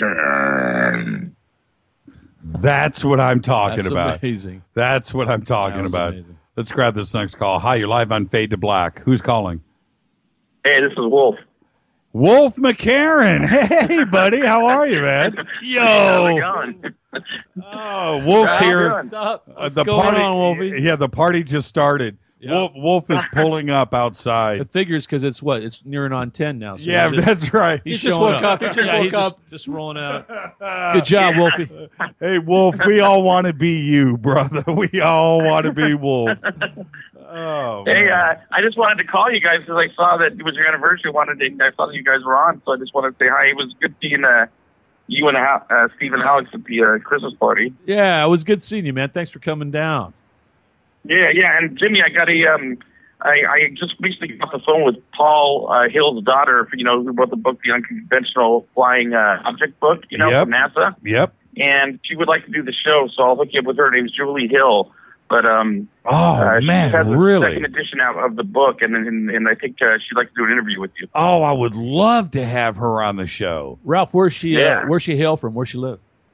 Oh gosh, I'm not even sure. But she called because she did a search and found out that McDonald interviewed her dad, before he died a long time ago, and he interviewed him, and so she was interested in she contacted me, trying to get a hold of the McDonald recordings, and then I told her to contact Roger Myers and blah blah blah. So, but otherwise, hopefully she can get the recording from him. It's only like a 10-minute interview, but she doesn't have any voice recordings of her dad because he's passed on. Right. So she just wanted to hear his voice, Oh, that's crazy. Yeah. That's crazy. So what are you doing these days? Oh, nothing. Just working and stuff,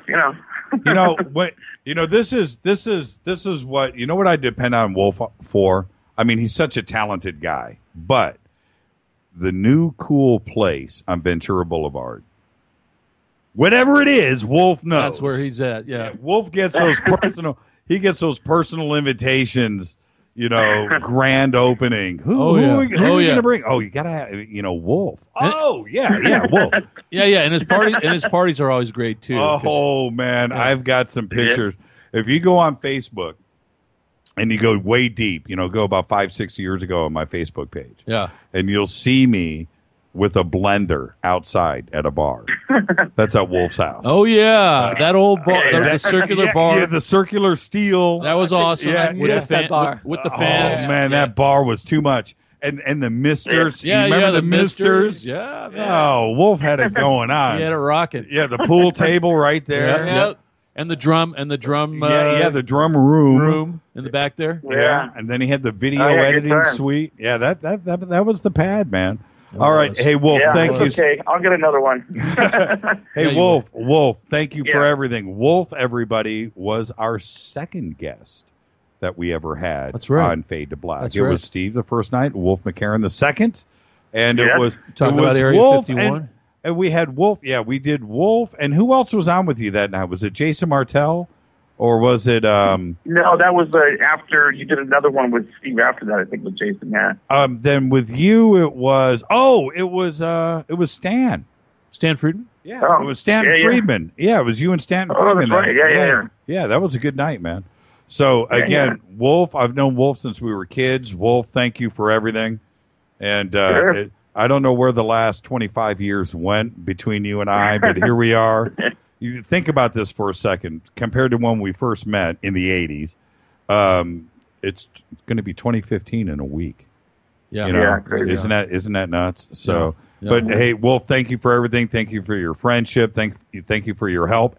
And I told the story earlier tonight, Wolf, when we compiled the names of everybody that we wanted to book on the show for the first 3 months, Steve Murillo was at the top of the list, and you'll verify that, won't you? Yes. There was nobody else to call because nobody else would say yes. We knew Steve. We knew Steve would say yes. Hey, Wolf, thank you for everything, brother, and you know that. Sure, Much guys, love. and I'll let you back to your fun and with the interview, and I'll talk to you guys later. All right, brother. Take care, All right, man. Ralph. Much love. Much love. Take Thanks, care. Wolf. All right. Oh, Wolf McCarran. How Right cool on, is that, right man? on, Wolf, right on. Wolf checking in between bars on Ventura Boulevard right now. Right. You know, sad but true. Wolf leads the life, man. Do you remember those Wolf Bunny T-shirts? Oh yeah, I love those. Yeah. I love the models that he'd like make wear them and stuff. Wolf, man. He had it going on. Wolf. He still does. Wolf was too much. He's got some good ideas. I love that guy. Brad Kelly just tweeted in happy anniversary. Thank you, Brad. Again, somebody that's been around since you can't call in tonight. He just said, I can't call in. He said, every show is my favorite. You know, the Skype calls are coming in real clear. Have you noticed that? Yeah, Skype is great. Well, the internet that we have here is absolutely sick. But I have to take this next call. Do it. Let's do it now. it. Do it now. Steve from Bluefield. Steve, my brother, thank you for the cake. What's going on, Mr. Jimmy Church? What'd you think of that cake, man? That's a pretty nice cake, Jimmy. Thank you. Hey, Steve, you know what I'm talking about. Thank you so much, man. And that blew me away, caught me by surprise. I had no idea. All of you knew it. Nobody was saying anything. And you caught me off guard. I'm just glad nobody was here to witness it because I was pretty weak at that moment. And just thank you so much, Steve. Thank you. That's not a problem, Jimmy. It's for everything you do for everybody else, brother. I so appreciate it, and I wish you were here. You know, you're all the way over there on the East Coast, but if you could see what this cake looks like, it is it's beyond artisan. It is way beyond that. I mean, it is a sculpture. It is beautiful, and it is just so cool. I wish you were here to see it before I cut into it. So, I hope that it's pleasing to the gut as well as to the eyesight. Oh man! Hey, did you say hi to Steve and Alex? Let me get that out of the way. How you doing, Hey, Steve? what's going on, Steve and Alex? Hey, brother. How you doing, man? All right. Hey, real quick, you're the expert. What was your favorite show this year? And don't say all of them. What was your favorite show? Oh Lord, Clifford's time. Oh, which one? Which one? The second one. The second was a little bit better. Yeah. The first one, we had some audio issues. Hey, Steve, That's stay right. stay right there. Hold on. This is Fade to Black. Who's calling? It's Les. Happy anniversary. Hey, Les, how you doing tonight? I'm doing great. Happy anniversary to you and Miss Rita. Hey, thank you for the cake. The two cakesters are here. the two cakesters. Hey, Les, real quick. I don't want to be rude. Say hi to Alex and say hi to Steve. Steve, Alex, pleasure to meet you both. Les, pleasure. Hey, how you doing? Good. Great right. night. Yeah, pretty amazing night, and I feel bad for all the calls that didn't get through, and we're here at the end. But you know what? All that matters is my microphone keeps going out. Can you guys tell? It's like overheated. I think I overheated it, but it's got a tube in it. It's a really old tube microphone with a big diaphragm, and it's acting overheated-ish. But anyway. Tonight, it's really cool at this moment to have Steve and Les together. That's important to me. And then to have Alex and Steve sitting in front of me, too, at the same time. And Steve is like family, man. I mean, he was there on the first episode, wasn't he? first episode, and the old man. Yeah, and hung him and Alex hung with all of the FADERNAUTS out there in Contact in the Desert, and so there you go. Was it the 60th? Was it the 60th episode with Dale when you guys were celebrating too? That was Alex Mistretta. That was Alex. That was Alex. Yeah, I don't think Steve, you weren't here that night, right? It was just Alex, right? Yeah, correct. Yeah, and we did party that night too, as well. Yes, we did. So, I don't want to sound unprofessional, like there's a bong in here, and it's not quite there. It's not quite there, but it's okay. I'm professional all year long. Tonight we've got another 10 minutes left, and then all bets are off. And I can promise you that. So now that was interesting what Steve just said. Clifford Stone Volume 2, and I'm with him on that. Now Volume 1, when Clifford was on, if everybody remembers, he got really emotional. And, he got upset as hell. Yeah. What was the deal? What was the topic? He just he was talking about aliens that were injured. That when he recovered the craft, and they were dying in front of him. Oh wow! And looking at him eyeball to eyeball, saying, I don't want to die. And to hear Clifford tell us, Clifford gets really emotional, man. I mean, smokes! Yes, he does. Yeah. And so the second interview, because the first interview, Clifford probably 3 or 4 times got really emotional. Okay. Now, the second interview, I did my best to avoid that. Right. Because when it got to that point, I was like, hey, man, how about those Lakers? You're right. Man, how about Kobe? Man, wow. How's the weather out there? Yeah, man, what's going on, man? What kind of car are you driving? And it was like that. So I was able to, although the emotional side of the first interview, and Steve will attest to this, the emotional side of the first interview was great, and it's great radio, I guess, for a lot of people to see some people go to the edge like that. Right. But you know what? I didn't want to do that the second time, and I just tried to keep it on track. And by doing that, it helped Clifford, and Clifford's memory and the things that he got into in the second interview blew your mind off. It was pretty incredible, wasn't it, Steve? No, it was incredible when he started talking about when they went into that cave or whatever, and they were able to look through the walls of the cave and look outside, and see what was going on the other side of the wall, and no one could see through, but whoever was inside. Yep. Clifford Stone, and then he sent me after that interview. I still have it. He sent me a couple of DVDs of all of his Freedom of Information Act documents. He sent me 500,000 pages. Good God. Yes. Whoa. Yes, and he has the hard copy. Okay, so he's got this stuff is he's got the hard copy, and he scans and scans and scans and scans. I love Clifford Stone. I think he's great. You got to spread that kind of love around so it doesn't get lost. Well, he sent me he sent me copies of the copies. Yeah, he did. He did. I have copies of the copies. Huh. So, and Les, before we wind down here, my brother, what was your favorite show this year? My favorite personal show had to be Bob Schroeder. And then on a personal level, Jimmy, my favorite one was Jim Mars, the first one. When you thought I was a woman. Oh, that's right.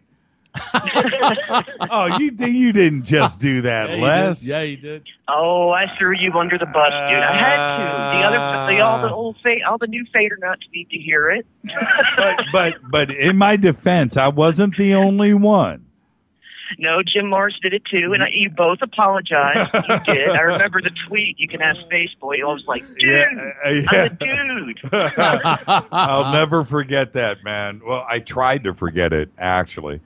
But so just I won't let you. Let me take the time, Les, just to tell you now, thank you. Thank you for everything that you've done. The list is really long, but thank you for everything, all of your support all year long. I can't put it into words. Words aren't good enough.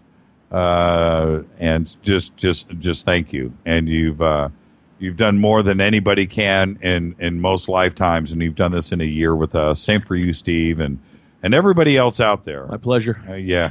Yes. It's about the family, Jimmy, and you brought bespoke radio to the masses, to the FADERNAUT masses, and I love Steve. I love you. I love the whole FADERNAUT family, brother. dude. I'll do anything for any one of you. Any one of you. It's obvious hearing speaking to all the FADERNAUTS and Jimmy that there's definitely something about this show that's not present in other radio shows out there. It's just totally missing, and this is the thing that's filling the gap. And this is exactly what people want to hear. They want to, like the one listener said, you don't want to be talked to, and you want to keep it real, and you keep it real. And I think that's what people get right away, is that this is raw, this is real, they're getting information, and you're not trying to pull the wool over them, and you're not trying to sell them something. And I think that's the biggest part of this. It's the synergy too between Yeah. and the listeners. Yeah, the listeners come on board. They resonate with it, and they come on board and they come together.